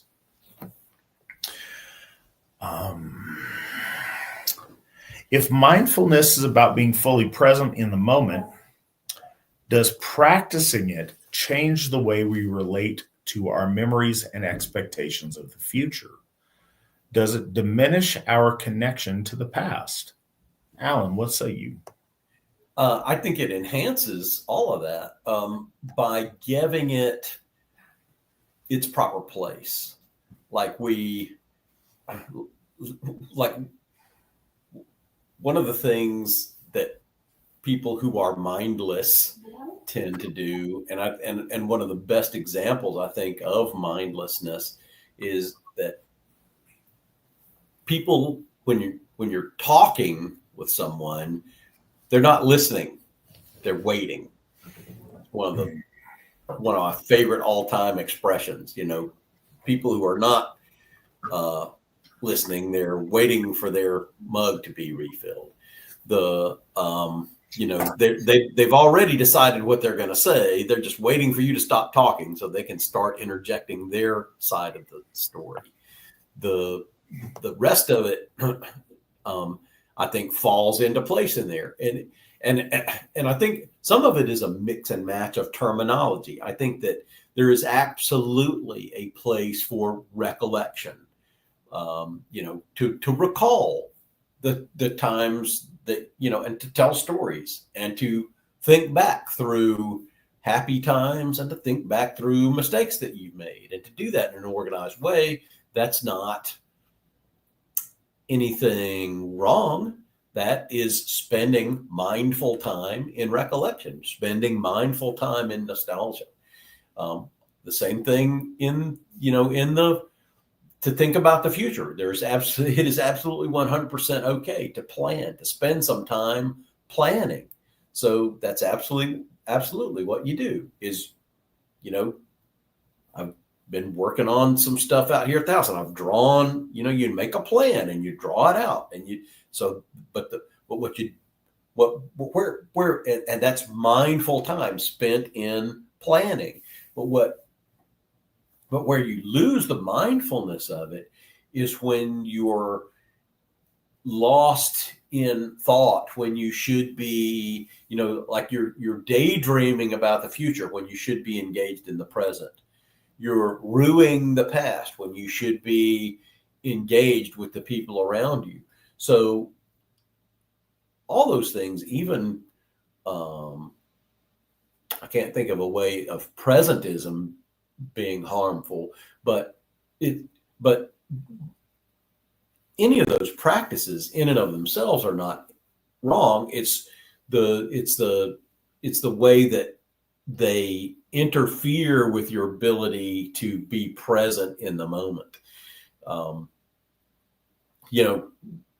Another example might be you run into, you have a conversation with somebody and you're so lost in the last conversation that you had with them. Maybe they offended you in some way that they didn't even know.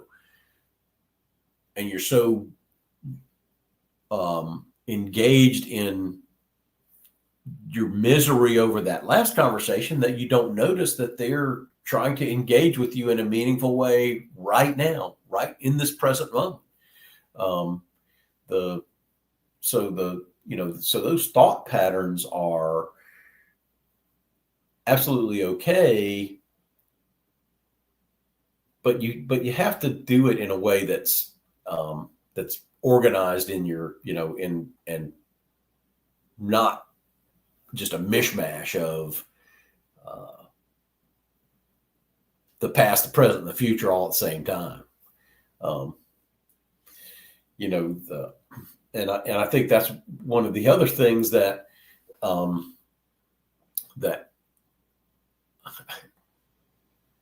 of the reasons I don't like pictures in ceremony or really too much in general is it leads to this sort of instant nostalgia that we've developed. Remember a couple of minutes ago when we were doing this? I mean, when I was kid, and you'd have to take the pictures that you took and send them off to the lab and develop them.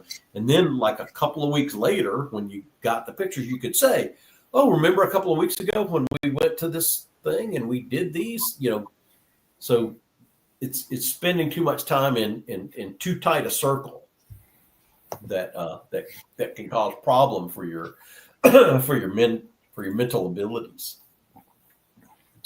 You used to have to stand really still when you take the pictures, and you had to hold it there for a few minutes while the flash went off. Yeah, and then you'd have to get another bulb and wait just a couple minutes till we get another bulb in here. Hold. No, I appreciate that. Your goddaughter required my sending her off to slumber. Well, it is that time, and good for her. It is that time, and she was very amused that I was talking to you, and she was excited about what goes on. It's been really and speaking of cameras, so there you go. It's been really cool to watch her grow and figure these things out. It's neat. I wax parental for a second.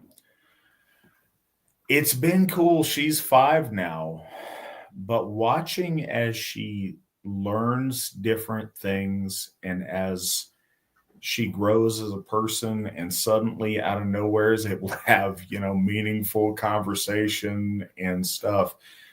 It's really cool.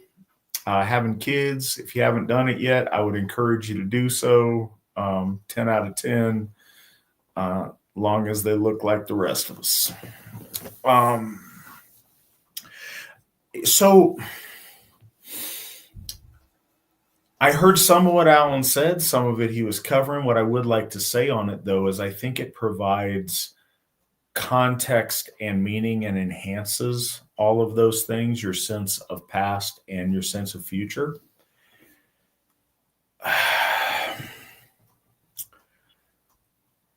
Having the perspective of being mindful of where you are implies a positioning of yourself in relation to other things. Not being mindful, you don't think about the past. You don't think about where you're going. You're just coasting. When you stop and you are mindful, then you profoundly are aware of the things that got you where you're going. And you're also profoundly aware of what you're aiming for in the future that you want for yourself. I think it enhances all of those things. Does meditation help you sleep? Do you have any sleep do you take any sleep medication? Alan? Well, I don't know that these two are conjoined, but I sleep, I meditate and I sleep like a baby. I wake up every 2 hours crying. I'm so funny. No, I do, but I don't know if you're joking. I'm not. I am. I'm not. So now here's the thing of it, right? There are sleep meditations that can be done. There's a certain type of yoga. I think Yoga Nidra. Yeah, and I've done that.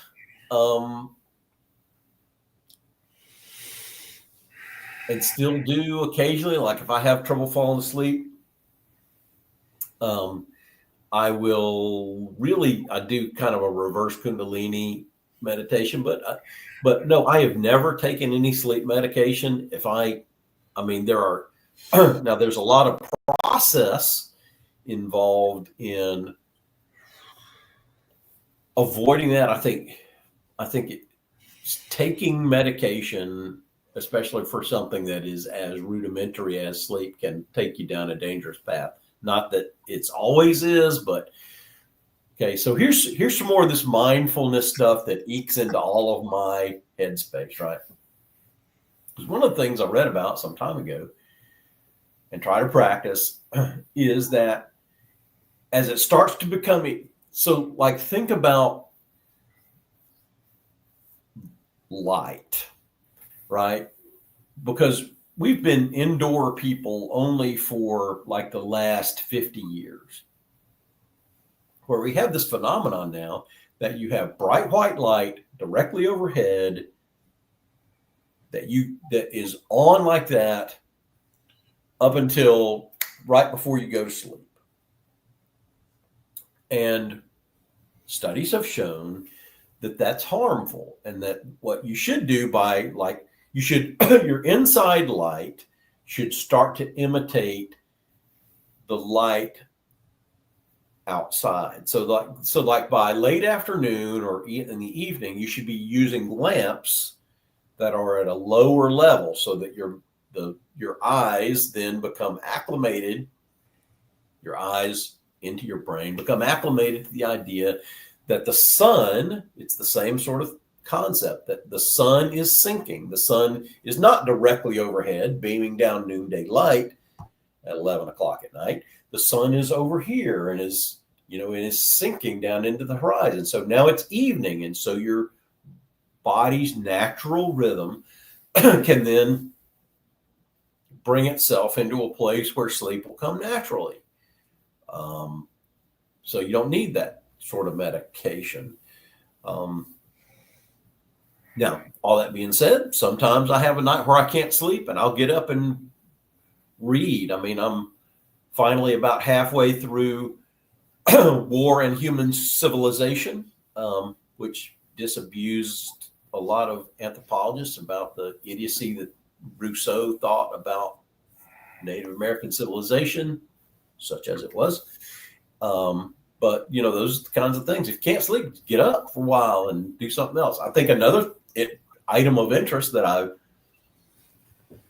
haven't practiced myself, but I think would be a good idea if you're having trouble sleeping, especially if you have trouble staying asleep once you fall asleep, is biphasic sleep.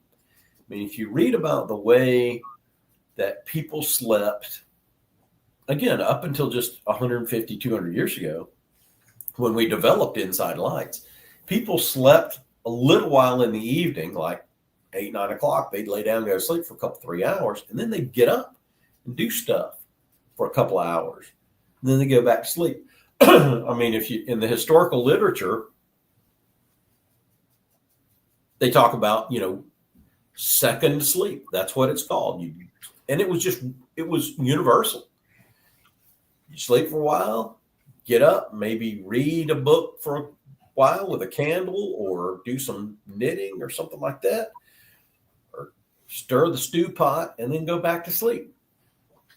So this thing of 8 hours regimented sleep, that, this is the only way to do it. If that is not a good pattern for you, then you can find a different one. The other thing is, do not have a television in your bedroom. Don't take your cell phone into your bedroom either. That'll help you sleep. So read the literature. That's what it says. I'm not saying that. I'm repeating it. I didn't think of it. I'm just saying. The literature says a lot of things. So a couple of points. Yoga Nidra. When I first met Mandy, she took me to a yoga place a couple of times, and I did this yoga Nidra, which we colloquially refer to as sleepy time yoga. And it was awesome because you lay down in this room with, cool lights and funny yoga stuff. And this Hebrew woman would go around and put essential oil on you that would smell good, and you could take a nap for a few minutes. And that was kind of cool. I don't know that it gave me any profound benefit, but it was fun.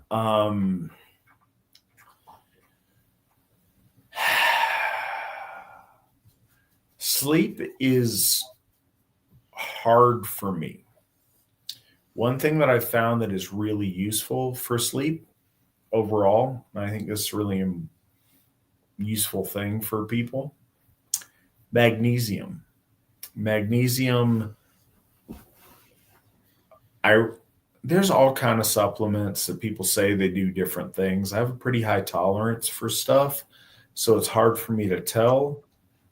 Magnesium supplementation at night, I can really notice a difference when I do that versus when I don't on how I sleep.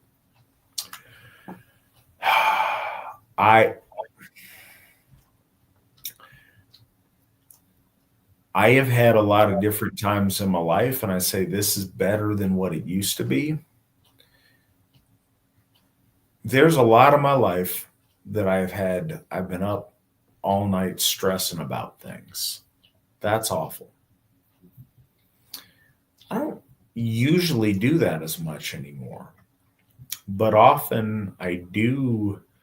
I find times where I'm up, I just can't shut off my mind on all the different things that I'm thinking about. And then there's other times that are really good where I'm just literally I'm in ecstasy about stuff. Like I'm excited and happy and on fire about spiritual things. But again, my mind is really active and I can't shut it off to go to sleep. And I understand that, left to my own devices, if I were by myself, you could, do the multiple sleeps or the different stuff or experiment with things, but I can't. I've got a 5-year-old that gets up at, 6:37, regardless of what I want to do. So if I either get my sleep or I don't.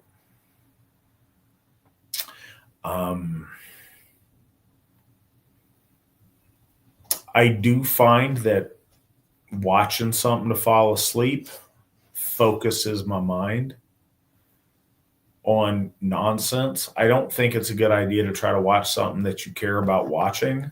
I think watching something stupid to where it's just noise. And, this is anecdotal. I realize this is not Lawspeaker approved, but it works. I zone out super quick. I can almost, if I try to watch a movie when I'm falling asleep, oftentimes I don't make it past the credits and I'm out. Because again, I'm zoned out on something stupid and I'm able to take my mind off of something that is resource intensive and focus it on something that is resource negligible because I don't care. That puts me to sleep. I'm not advertising that as the best way to do it. I'm just saying it is a tool that I've used. Also, you asked if I've used sleepy time medication. Yeah, there have been times where like, man, I need to take some cold medicine and knock myself out, even when I don't have a cold. I don't like that. That's how you end up becoming like Michael Jackson and having, I don't want to be in that habit. If you're in that habit, it's very easy for you to develop tolerance and just keep doing more and more and more to knock yourself out. And eventually, I think, it borders on being dangerous. There is different stuff to where they take the stuff that makes you go to sleep out of the cold medicine and they just make that. So you're not taking the cold medicine stuff. You're just taking the sleep stuff. I have absolutely done that. I'll still do it if I need to because it's better that I have sleep and I'm able to function the next day. Because again, I'm a father. It'd be different if I was a single guy by myself or I didn't have that kind of a schedule. It is what it is. What I would say that helps sleep in a way that I think might be Lawspeaker approved is the magnesium. And rather than letting yourself be at the whims of whatever like I'll just get stupid songs stuck in my head. It's one thing if you are plagued by regret or stress, that's awful. And I hope that you're not there. And I'm very fortunate that that's not where I am with my sleep, but it's also hard to turn my brain off from all the other things. I'll be up all night contemplating Tiershoff design. Many nights I have been up for hours just thinking of cool stuff. It still makes me real sleepy in the morning when Aubrey insists on waking me up at 7. So I think focusing your thoughts on something intentional and important helps, creating a story or a narrative in your head or a thing you're trying to think about intentionally, as opposed to just being at the whim of random stuff that takes your mind. I have found when I try to think about things specifically, boom, I'm done. I can't even start the process before I'm out. So that's kind of mental tricks that help me. But I think my sleep thing might be irregular, but I'm going to keep it a buck, as the urban youths say these days. How do you translate meditation being an internal practice, but how do you quantify its usefulness in external practice? Alan?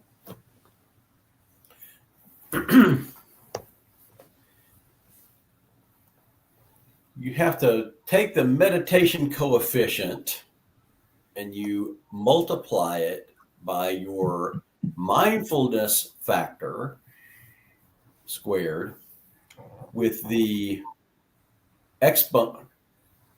I am mockingly referencing the quantification aspect of that question. But the honest answer to that question, as far as it can be answered, I think, is that, like, there's no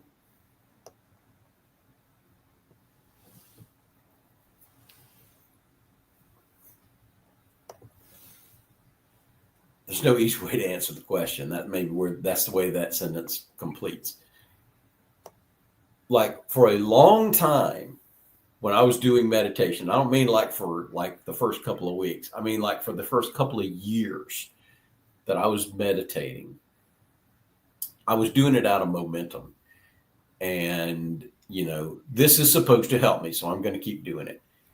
And then eventually, I guess in a certain way, it's like exercise, right? Like the first couple of times you exercise, it's like, man, this is just a waste of time. I could be doing something else that's more fun. But eventually your body is better and you are better with it. And I think that meditation is that way, that yes, it takes a while and the change is slow. But like eventually, now the days that I skip my meditation, I can tell, like, in my head is less orderly, and my interaction with people is less coherent. So there's certainly not any one-to-one quantification that you can make. And it's funny because I've had to answer this question a couple times in different contexts. And the analogy that I like is it's like stirring a swimming pool with a straw, right? You got to keep at it, but eventually you can make a whirlpool.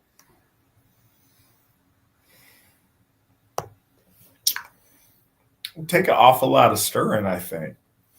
Very vigorous stirring.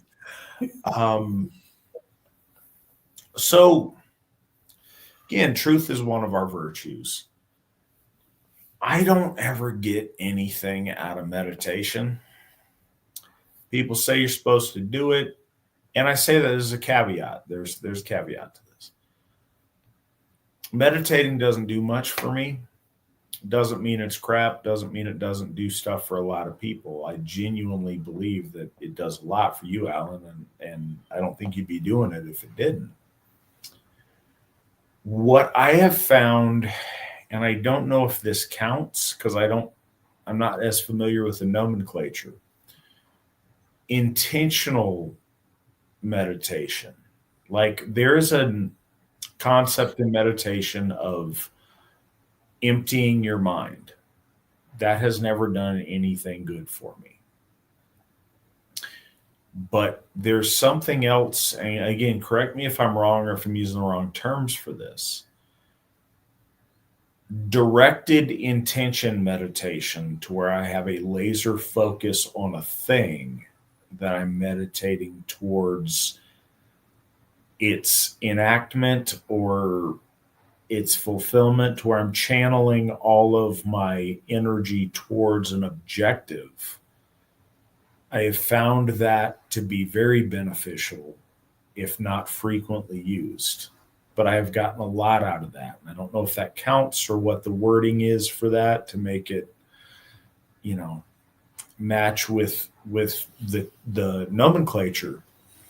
I have found that to be powerful in projecting will towards a goal. Well, that's what you're talking about is two different forms of meditation. So, and I will tell you, I like that empty stillness type of meditation doesn't work well for me either. I mean, I tried occasionally again for a while, but that's why I do Kundalini meditation, because it gives it, it is direction of a certain specific type. And especially when combined with runic Galder, it manifests that intention in a very traditionalist way for a very specific purpose. So at the same time, and that's why, and there are, in that sort of intention meditation that you're talking about is a different kind of thing, and absolutely 100% valid. Yeah, it's not something I don't think I could have the same intensity if I was doing it daily. But there have been pivotal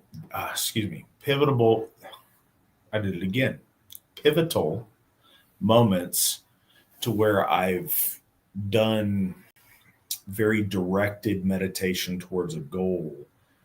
And I've been very surprised with how powerful that's been the times that I've made use of it. So I think it helps you pivotation. Very random. All right. Trigger warning on this next one. It's a very random question, but I think it's anybody who reads about this comes in contact with this concept, and I think it's worth speaking on. Very random question, but what are your thoughts on semen retention? Does it actually help a man become more powerful and disciplined? Alan, as the, senior yoga practitioner, do you have thoughts on that in specific? I do not. I've read about it. To those who do practice it, I would have certain specific questions if I ran into anybody that practiced that in a serious way. So the answer is, I don't know enough about it to have an opinion. Although I guess I would say I'm skeptical, given some of the deep reading that I've done on it. I question it, but again, that's, it's easy to say from an outside perspective, like that doesn't seem like the thing, but maybe to the guys who do it, it works.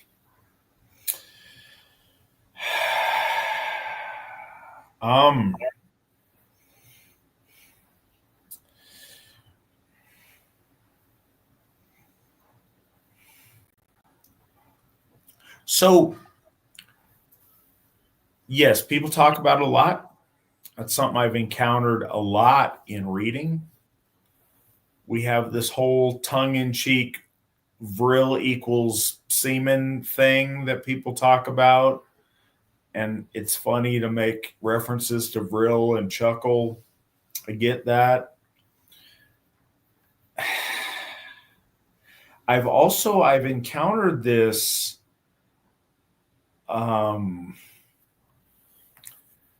a lot reading a number of different people's works. When you read Metaphysics of Sex and Yoga of Power, I think they both touch on this by Evola.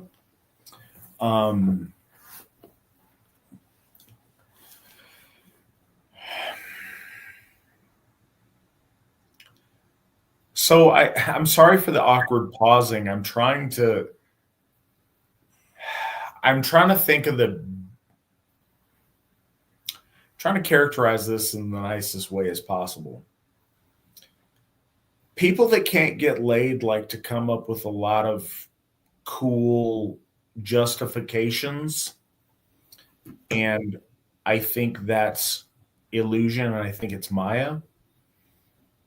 I think that one of the delusions that commonly happens is the, Christian young man that saves himself for marriage. If you're Tim Tebow and that's absolutely something you're doing, and you're the jock that can get any chick he wants and that's what you're doing, okay, I respect that. But it's also really easy to use as an excuse for you can't get laid. There's a lot of esoteric stuff about this semen retention ritual things. I don't feel that that's fundamentally sound. I think it metastasizes. I don't think that that's healthy biologically. I think that the expression of said is healthy overall for male health, but also spiritually. And I liken this. And so again, we can chuckle about vril and its relation to semen, and I get that. I'm a guy, and as old as we get, I don't think that there ceases being a 14-year-old boy inside of us that chuckles at some of these things. But realistically, I think with any currency, be it like physical currency, be it spiritual currency or anything else, one of the great truths of our lore is the idea of circulating things. It's always been a negative to be the dragon that hoards stuff. Hoarding things metastasizes, and it makes things that would be beneficial turn negative and turn dark. The free circulation of energy is really important, and it's a big part of the rune Fehu, and the mystery behind it is the circulation of wealth. Again, there's nothing wrong with a king being lavish in his, gold and regalia and finery, but fundamentally a king's job was to circulate and be a ring giver. One who, bestows lavish gifts on his retainers and, aids the people in his realm and circulates the currency of the realm. You become a dragon and something ugly and mutated and gross when you hoard wealth and you sit atop your hoard greedily. So, Sorry. No, to continue that, to offer up though the other side of that analogy, I think it's also the spot where you don't spill your gold uselessly and without cause. That is a different kind of exercise, which is also I suppose it is in fact exercise. So again,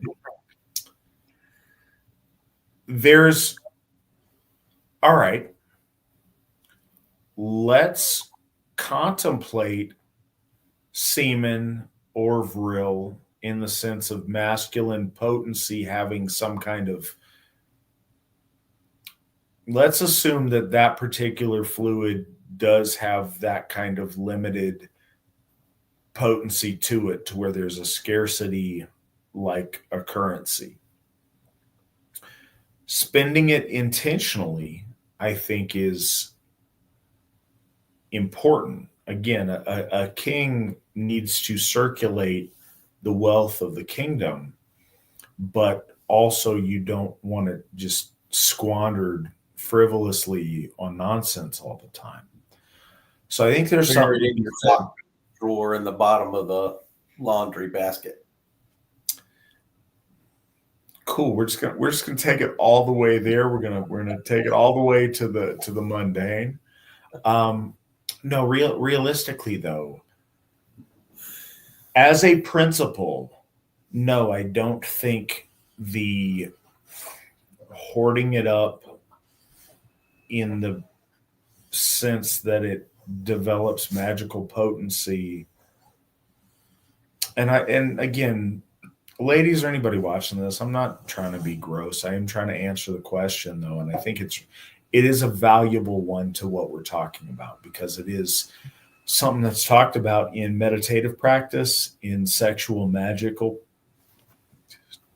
Excuse me. And it's something that deep thinkers have given lots and lots of thought. Really, really is. And I wouldn't entertain this if this was just us like joking about semen. You would too. It's something that is talked about a lot, and everything else aside, it is a very, perhaps the most tangible expression of male potency in a very, very real way, and in a magical way. For a second, let's pause. It literally plants the seeds of life and lets life take root. There is something really special to that. There is magic imbued within that substance. I get that. I don't think the retention of that, honestly, it reproduces. I think trying to hoard that up is really unhealthy. I think that the free outflow of that particular thing is good for male health. But I also think that, expressing male virility and not trying to, like, the idea of holding things back as an expression of discipline, it is a in the moment expression of discipline that you can do that, because one of the practices that's often talked about in this type of thing is getting yourself to the edge of release of said, and then not, in order to get a magical benefit from heightening the energy there with all, but then choosing not to express that. And I don't think that, again, it is well attested. It's something folks talk about. I don't think it is. I don't endorse that. I don't think that's powerful. I think that metastasizes and makes things happen in a very strange way. What I will say is Evola was a big proponent of that. A conversation that also happened at Hot Tub Stumble, and I think it's relevant to this. I don't know if his later views on that were because he was a paraplegic or not. And I don't know if that affected his ability to function in that way in a normal manner. But yeah, I don't think that the storing up of that particular fluid or that particular energy is helpful in magical efficacy. I've seen the most magically effective people that I have seen in my life don't practice the storing up of that particular thing. The people that are the least effective that I've ever seen in my life do not express that in any kind of shared experience in mind. I was trying to keep it dignified, Al. All right. So yeah, I think that we've talked about that enough, but we beat that into the ground. Thank you, Alan. We appreciate that. So, next question. What are your thoughts on chakras and Kundalini? Just a Hindu thing, or is it something you believe our shared ancient Aryan ancestors would have practiced? Alan, what are your thoughts on chakras and the Kundalini? And if you could also, for our audience that may not be familiar, explain to them what chakras and the Kundalini are. Okay. The 20-second version. Chakras are energy centers that are postulated or recognized to exist along the spine and upward. Basically, they are coalescences of the subtle energy channels within the body.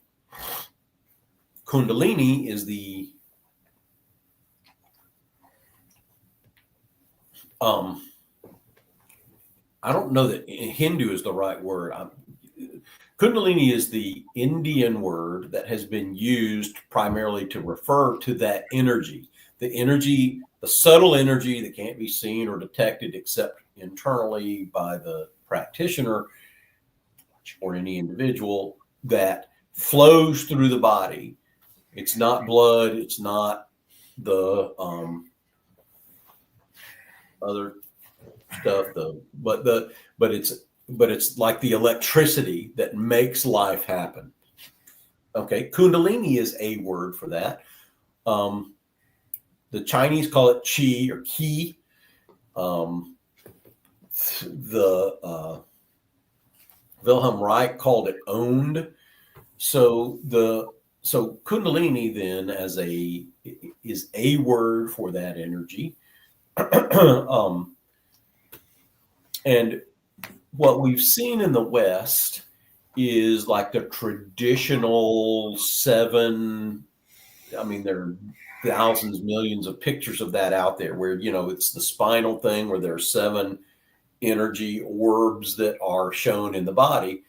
But that's just one chakra system. There are dozens or hundreds of different chakra denomination systems, and that one system is just one way of looking at that.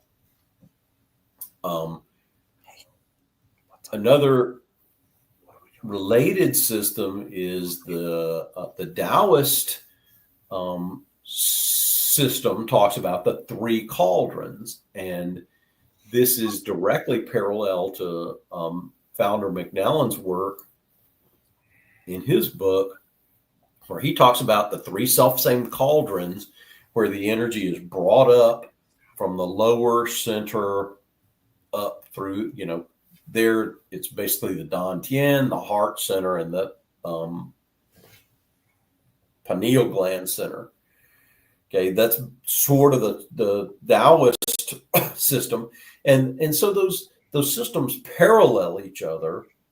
So I don't think that that either one of them is right or wrong. I think they are just different expressions of the universal human existence, right? That there is an energy that underlies life, which to me is the meaning of the black sun.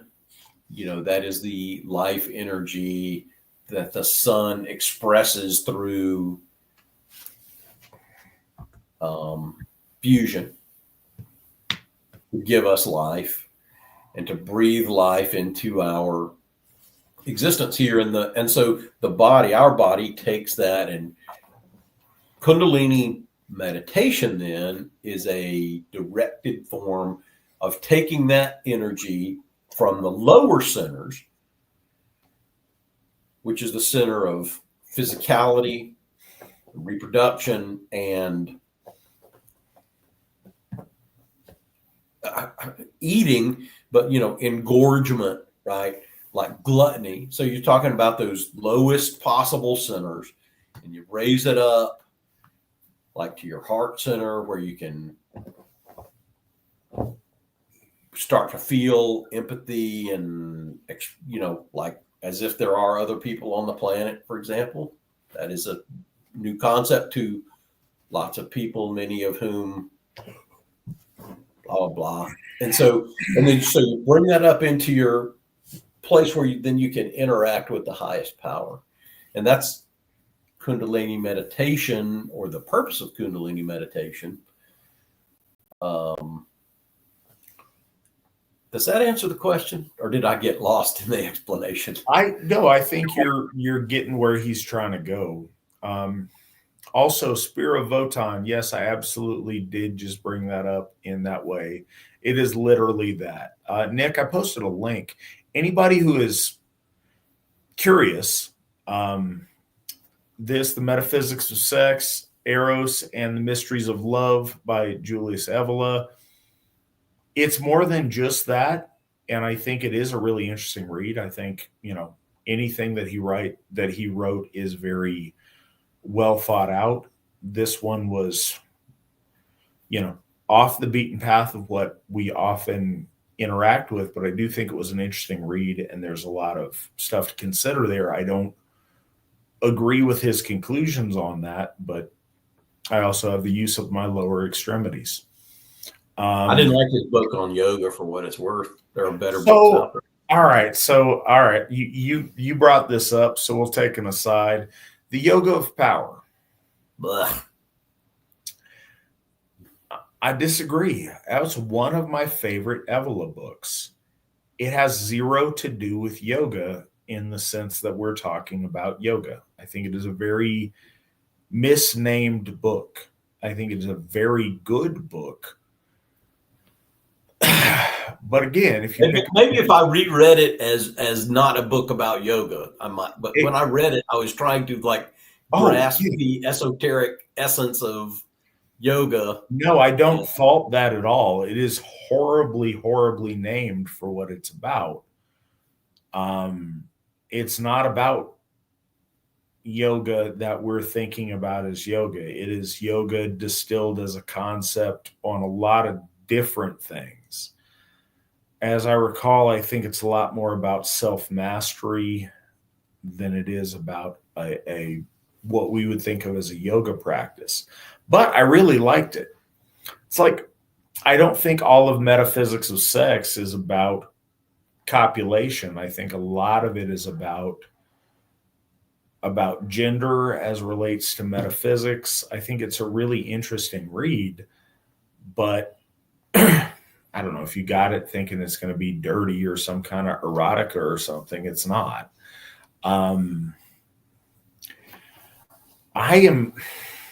This is something that I don't know that our audience understands.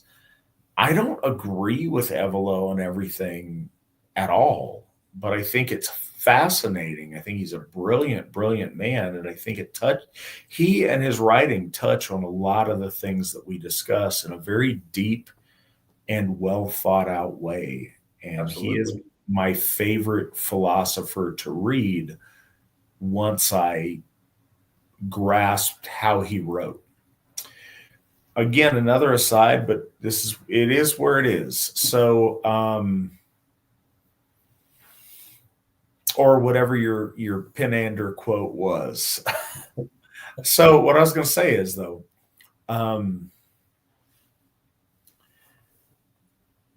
Evola's tricky because you have to understand the way he writes.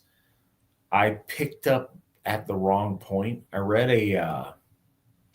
I'll find the graphic for this to show you guys later. I don't know how to quickly access it now, or I'd have producer Nick throw it up. He's very fast. There was I think it was from the Elders of the Black Sun. There was like a study guide on how to read Evola in what order to make it most accessible to a new reader. I had originally read Ride the Tiger literally because looking at his catalog of books, its relation to the Dio song was the only reason that I'm just being honest. It's absolutely laughable. You are justified, sir, but it is what it is. It's why I picked it up. And I was But hey, any path that gets you there, right? Can see his stripes, but he's clean. Don't you see what I mean? I did not see what he meant. So I picked it up. I could not make heads or tails, and I put it down. When I picked up this Elders of Black Sun reading guide to it, I went through and I read every Evola book that's been translated into English. And it made a lot of sense. I had originally thought that the stuff that sounded like it didn't make sense was a fault of translation. Most of Evola's works made it to us through Italian translated into French and then into English. So I wrote it off to that. I was disabused when I looked at a YouTube video of Evola from the 1970s. And it was cool. I mean, he was at the very last stages of his life, but to see the author of the works that I'd read in his own voice say things was really interesting, that we live in that time period where we can see and hear some of these people speaking. It was really interesting. But yeah, no, it just takes a little bit of deciphering. But once you get it, it's very much a quest worth taking, I think. Yeah, I would certainly not say. I think Evola is a worthy read, and on a lot of the stuff that he says, I just thought that one book was errant. But I may try to reread it. Actually, I probably don't even have the book anymore. You should get it if you genuinely want to reread it. I will send you a copy. It was good. I liked it. It was one of my top Evola books. I really like Mystery of the Grail. I like Yoga of Power. I like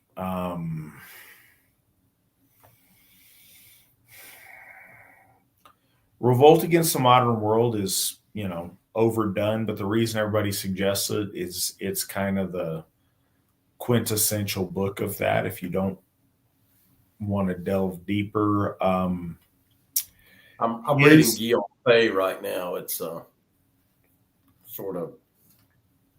it's disheartening in a lot of ways. Yeah, I couldn't get into that. Another one I want to suggest by Evola that's really good is, and I forget the name of the book, his book on hermetics was very interesting to me, and it made something that was very confusing a lot clearer when I read it. So his book about hermetics was really interesting to me also. The Hermetic Tradition, Symbols and Teachings of the Royal Arts. Yes, that one. I thought that one was a really good one too.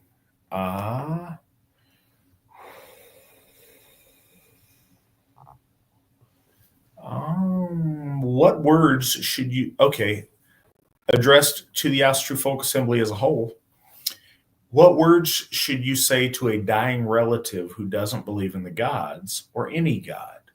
I feel bringing up Hel, the goddess, and Odin would be alien to them, but it is hard to see.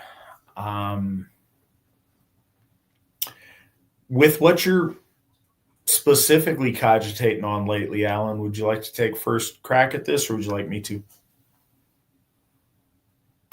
Thank you. I think first of all, I think certainly the content neutral way to get there, and I think it's comfortable in a lot of ways, even for practicing Christians, is, and to directly answer your question, what I would say, like if I was in that position to be present with a dying relative who did not believe in the gods, your ancestors prepare to meet you. You are a worthy person, and you will take your place by their side, and you will rest in Summerland.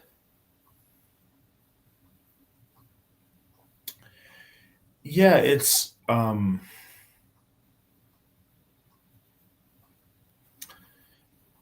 syncretic that this question's asked. It's funny because it's something that funny's not the right word. It's weird.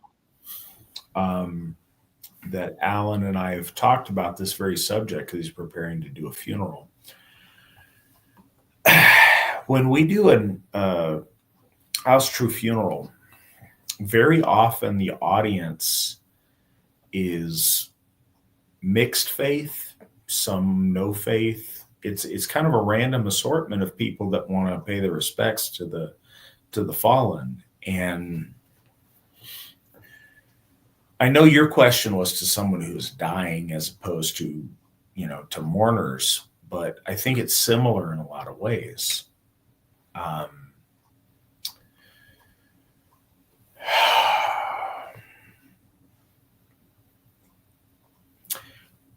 Absolutely what Alan said. I think that the truth that we know as people is that our ancestors await us on the other side. Now, I say that. Alan answered assuming that the person you're talking to is not a complete dirtbag. If somebody is a terrible human being, then maybe their ancestors aren't awaiting them. Maybe their terrible and their worthless existence is going to mercifully come to an end for the rest of us and whatever. But I don't think that's the question you're asking. I think the question you're asking is about somebody you care about. So I want to put that in context, though. I don't think anything is gained from promising them something you can't deliver, like ascension to the halls of the gods or something along those lines. If that happens, great, but I don't think that's something for you to just offer to those people. And if you mention they don't believe in our gods anyway, I think it's kind of a waste. But assuring them that they go to be with the ancestors, I think is a valuable thing to do. I think speaking to them about promises of them being remembered is valuable. I think more than generic promises of remembrance, specific commitments to remember them is important. And again, I would focus their attention to seeing their fallen loved ones on the other side. And I think that's absolutely supported by our lore, but I also think it's something that we see in folks that have had near-death experiences. Very commonly, it's expressed that that your ancestors who passed before you are there to welcome you and to help you in that transition. And I think we know that to be true. It's one of the things that kind of cuts past religion when we talk of gods and theism in specific.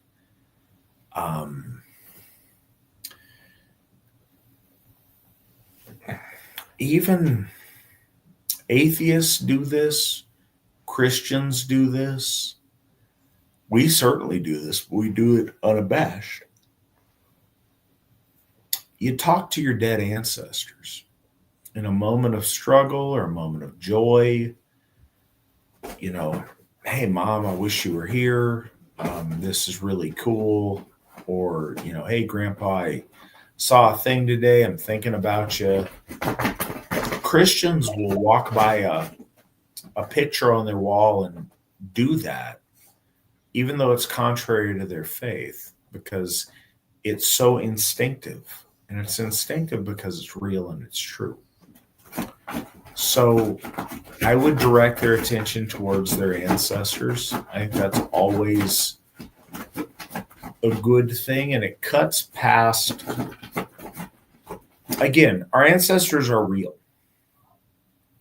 It's not a debate. There's no intellectualization about whatever.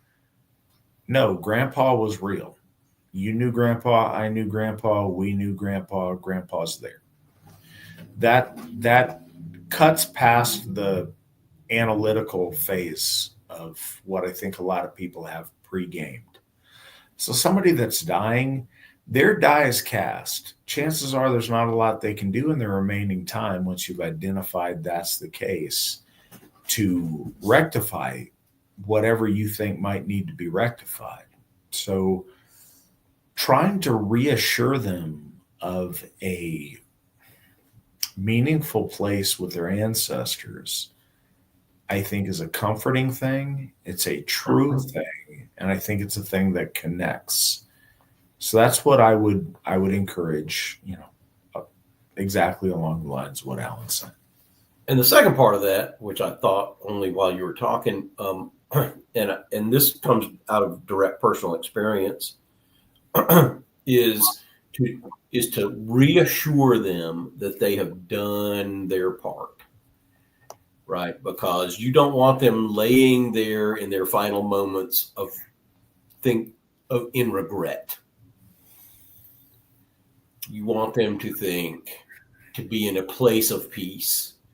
You have fought the good fight. You have made my life better. You have made our lives better for your being here. You've done enough. You can rest.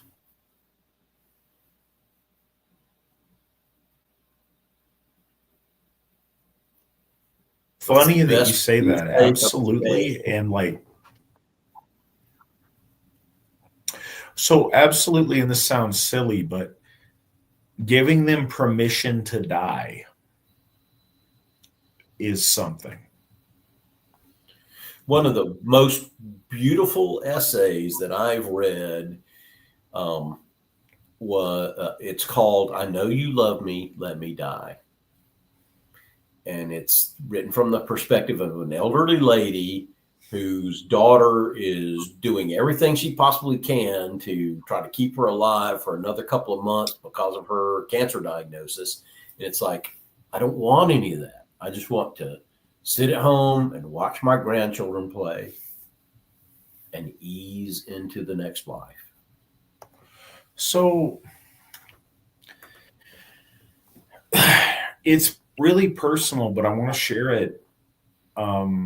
I think there's an obligation to share it, but because it was between two Gothar of the Asatru Folk Assembly. I had the tremendous honor of being by Gothi Thorgrim's side when he was passing. I wasn't there at the moment he passed, but I got there a couple of days previous. He hung on for a long time, but we thought he was going to pass this day that I was there. And I got to spend full day at his bedside with his widow and their close family friend, and I cherish that. I wouldn't trade it for anything. One of the things that I felt was meaningful is he was on morphine, and he had moments of lucidity during it,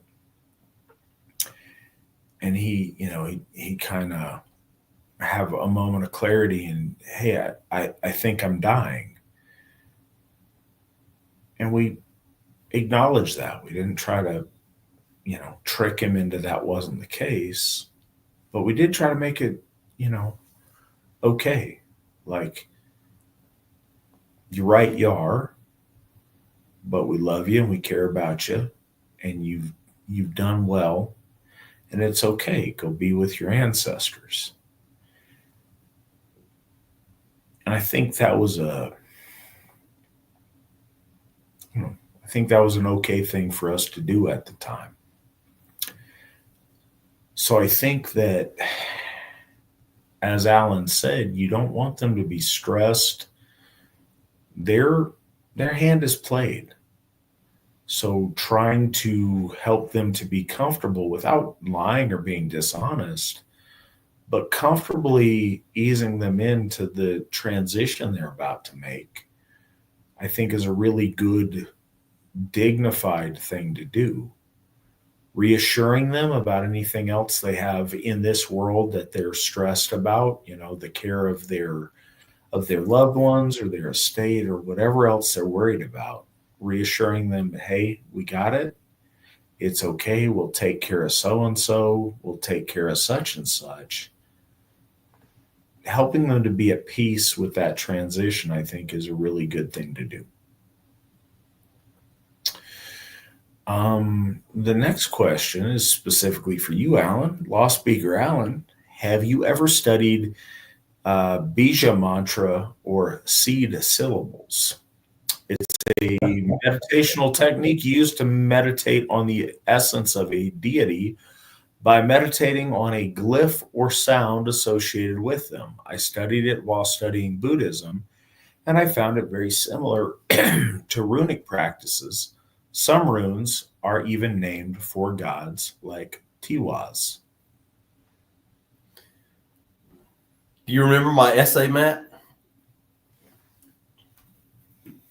Yes. As a matter of fact. As a matter of fact, I have written an essay that incorporates. He's the guy who brought the 7 chakra system into the West from India in the 1890s or something like that. But he has a long chapter in there about the Bij mantras.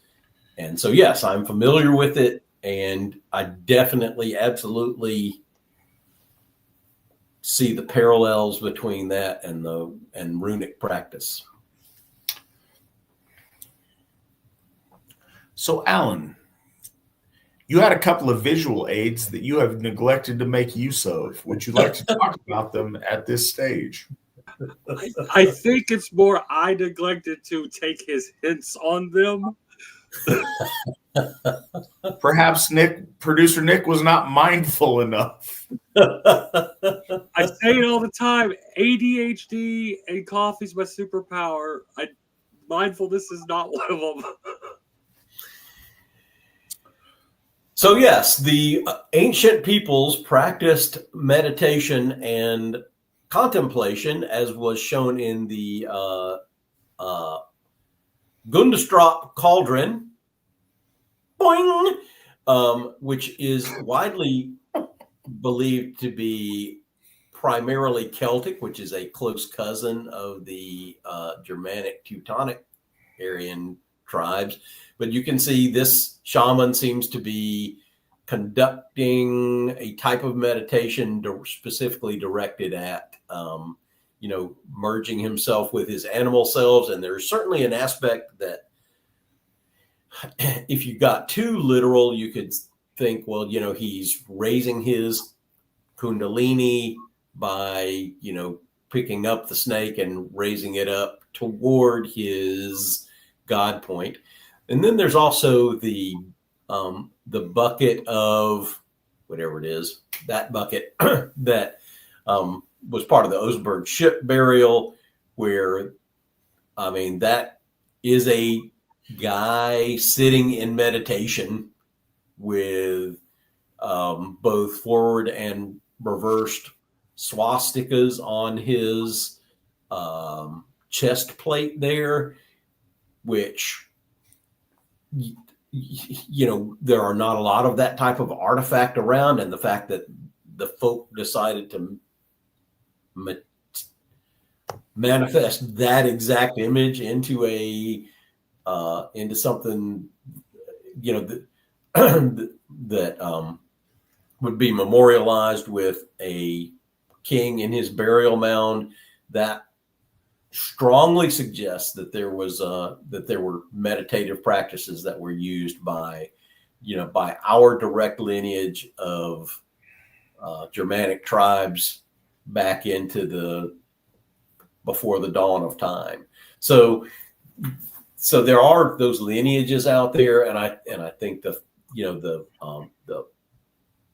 I certainly have a certain admiration for the Indian branch of the Indo-Aryan people, because they were able to preserve their culture more or less intact and wrote down a lot of this stuff. And I think if we had been able to do that, that we would look, that the manifestation of our religiosity would look a lot like that culture. Just paler, bluer eyes. Yeah. Better beer. First, the Osberg Ship Museum is awesome. If you can go to that in Oslo Fjord, do, because it's really cool. And it was shut down for a number of years. I got to see it on an AFA trip, and it was really neat. It's a really special museum. I was telling Alan and Nick, I got to see both of those artifacts in real life, and it was really, really cool and special. I think there's absolutely something to that. I was in my 30s before I understood that sitting Indian style was dot, not feather. So I was today years old, so that's okay. Thank you, Matt. You're welcome, Nick. That's what we do. We share our knowledge. So, such as it is. Such as it is. Yeah, there's something to that. And I think that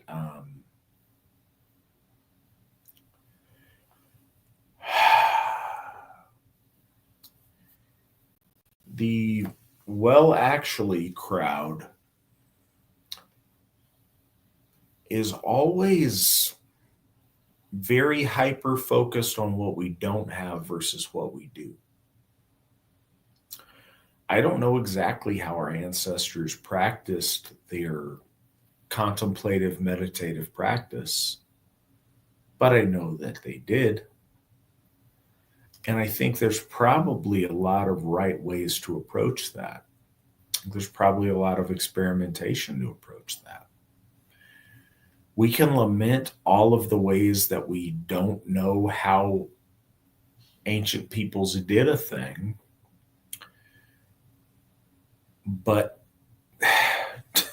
to harken back to an earlier topic, that's masturbatory. Instead, we could spend our time knowing the things that we do know and experimenting to find meaning and value in that practice in a way that honors our ancestors. Instead of complaining and bemoaning what we don't have, we can make an earnest attempt in the present to actualize what we do have and see what works and what doesn't. And there's been a lot of... Go ahead. Absence of evidence is not evidence of absence. Absolutely. And so I think that we owe it to our ancestors, we certainly owe it to our descendants, to take the things that have been passed to us and to do our best to innovate a way forward on the things that we don't have complete knowledge of. That's in keeping with our tradition. It's in keeping with the example of the Allfather. I think it is a very prudent thing for us to do, and there have been many pioneers to help us towards doing that. It is a steady refrain on Victory Never Sleeps, but don't let perfect be the enemy of good. Go out and figure it out. I'm not going to tell you any authentic Viking meditation practice. We don't have that. But did they meditate on stuff? Absolutely. Does that look the same way that, brown people in Delhi meditate? Probably not. Does it call upon some similar principles and similar techniques? Likely so. Don't let perfect be the enemy of good. Make use of the tools that you have available and innovate. Try things. See what works, see what doesn't. Don't hate, extrapolate. Well said. All right. And with that, final question we have for tonight is there a concept of redemption in Asatru? What say you, Lawspeaker? Well, redemption. Redemption is a making whole. So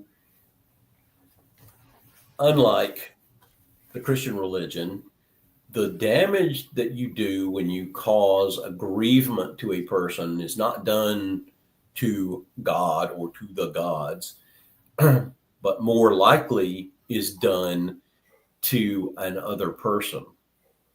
So you can redeem yourself by making it right with them, by paying Weregild or paying Shield, by paying a price.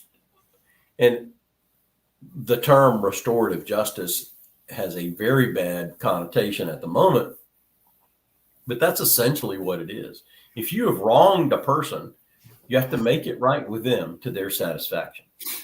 So you can be restored if you get your mind right and make it whole with them. So there's a couple of pieces here. One thing that stands out, everything Alan said, but also and again, I hate to relate it to the previous thing, but it does. Don't let perfect be the enemy of good. There's no expectation of perfection. In our life, we all do the wrong things sometimes. We all have done things that we're not proud of. We've all hurt other people. The longer you are in the tooth, the more years you have on you, the more regret that you develop. But Asatru is about a heroic path. You have agency. You can fix many things that you break. Where you can't fix it, you can certainly compensate for it sometimes. Those efforts count. Redemption in other faiths that we are all more familiar with have to do with making it right with a god or with, cashing in and somehow having bankruptcy with like being born again. No, this is your life. This is what you have. You can't escape it without some bars and some dings to your reputation. Do what you can to fix the things in life that you've broken. Express regret for ways that you've done wrong and try to heal the wounds that you've made with those you've wounded. Those are all the first steps. If those are able to be healed by those actions, great. If they're not, your next best thing is to try to outrun the bad with an overwhelming amount of good. Go out there and do great things, accomplish things, and better yet, if you can accomplish and do great things in the names of those you might have wronged, even better. It'll help settle the score. We believe that all of your actions, good or bad, are laid in the well. That well shapes your existence. It shapes how the tree of your existence grows. You can't magically have things stricken from the well. Once they're done, they're done. But you can water them down with a tremendous amount of great things. And you hope that the gods and the ancestors are merciful in their judgment of you. And I think that our faith is a realistic one. And I think that they might be if your intentions are pure and if you're making the effort to fix the things that you've broken. We don't have a concept of erasure. Like you can't confess your sins and have them forgiven. That's not how it works. But you can try to fix what you've broken. And that is restorative in its truest meaning. And it's aspirational and something we should all seek to do. And that's what we have for the evening. Thank you to everybody who has joined us tonight. I think we've had a really good discussion. I think we've talked about a lot of really important things. Appreciate you guys. Appreciate your generosity. Appreciate your questions. Lawspeaker, we always love having you on the program. Thank you so much for sharing your wisdom with us this evening. Producer Nick, thank you for all that you do. You do so much behind the scenes that often people don't know, but we would certainly notice if it wasn't there. I can guarantee you that. Thank you for what you do. Let's all strive to be mindful in our thoughts and in our deeds as we move forward. Until next week, hail the ICEER, hail the folk, hail the AFA, and remember, victory never sleeps. Victory never sleeps.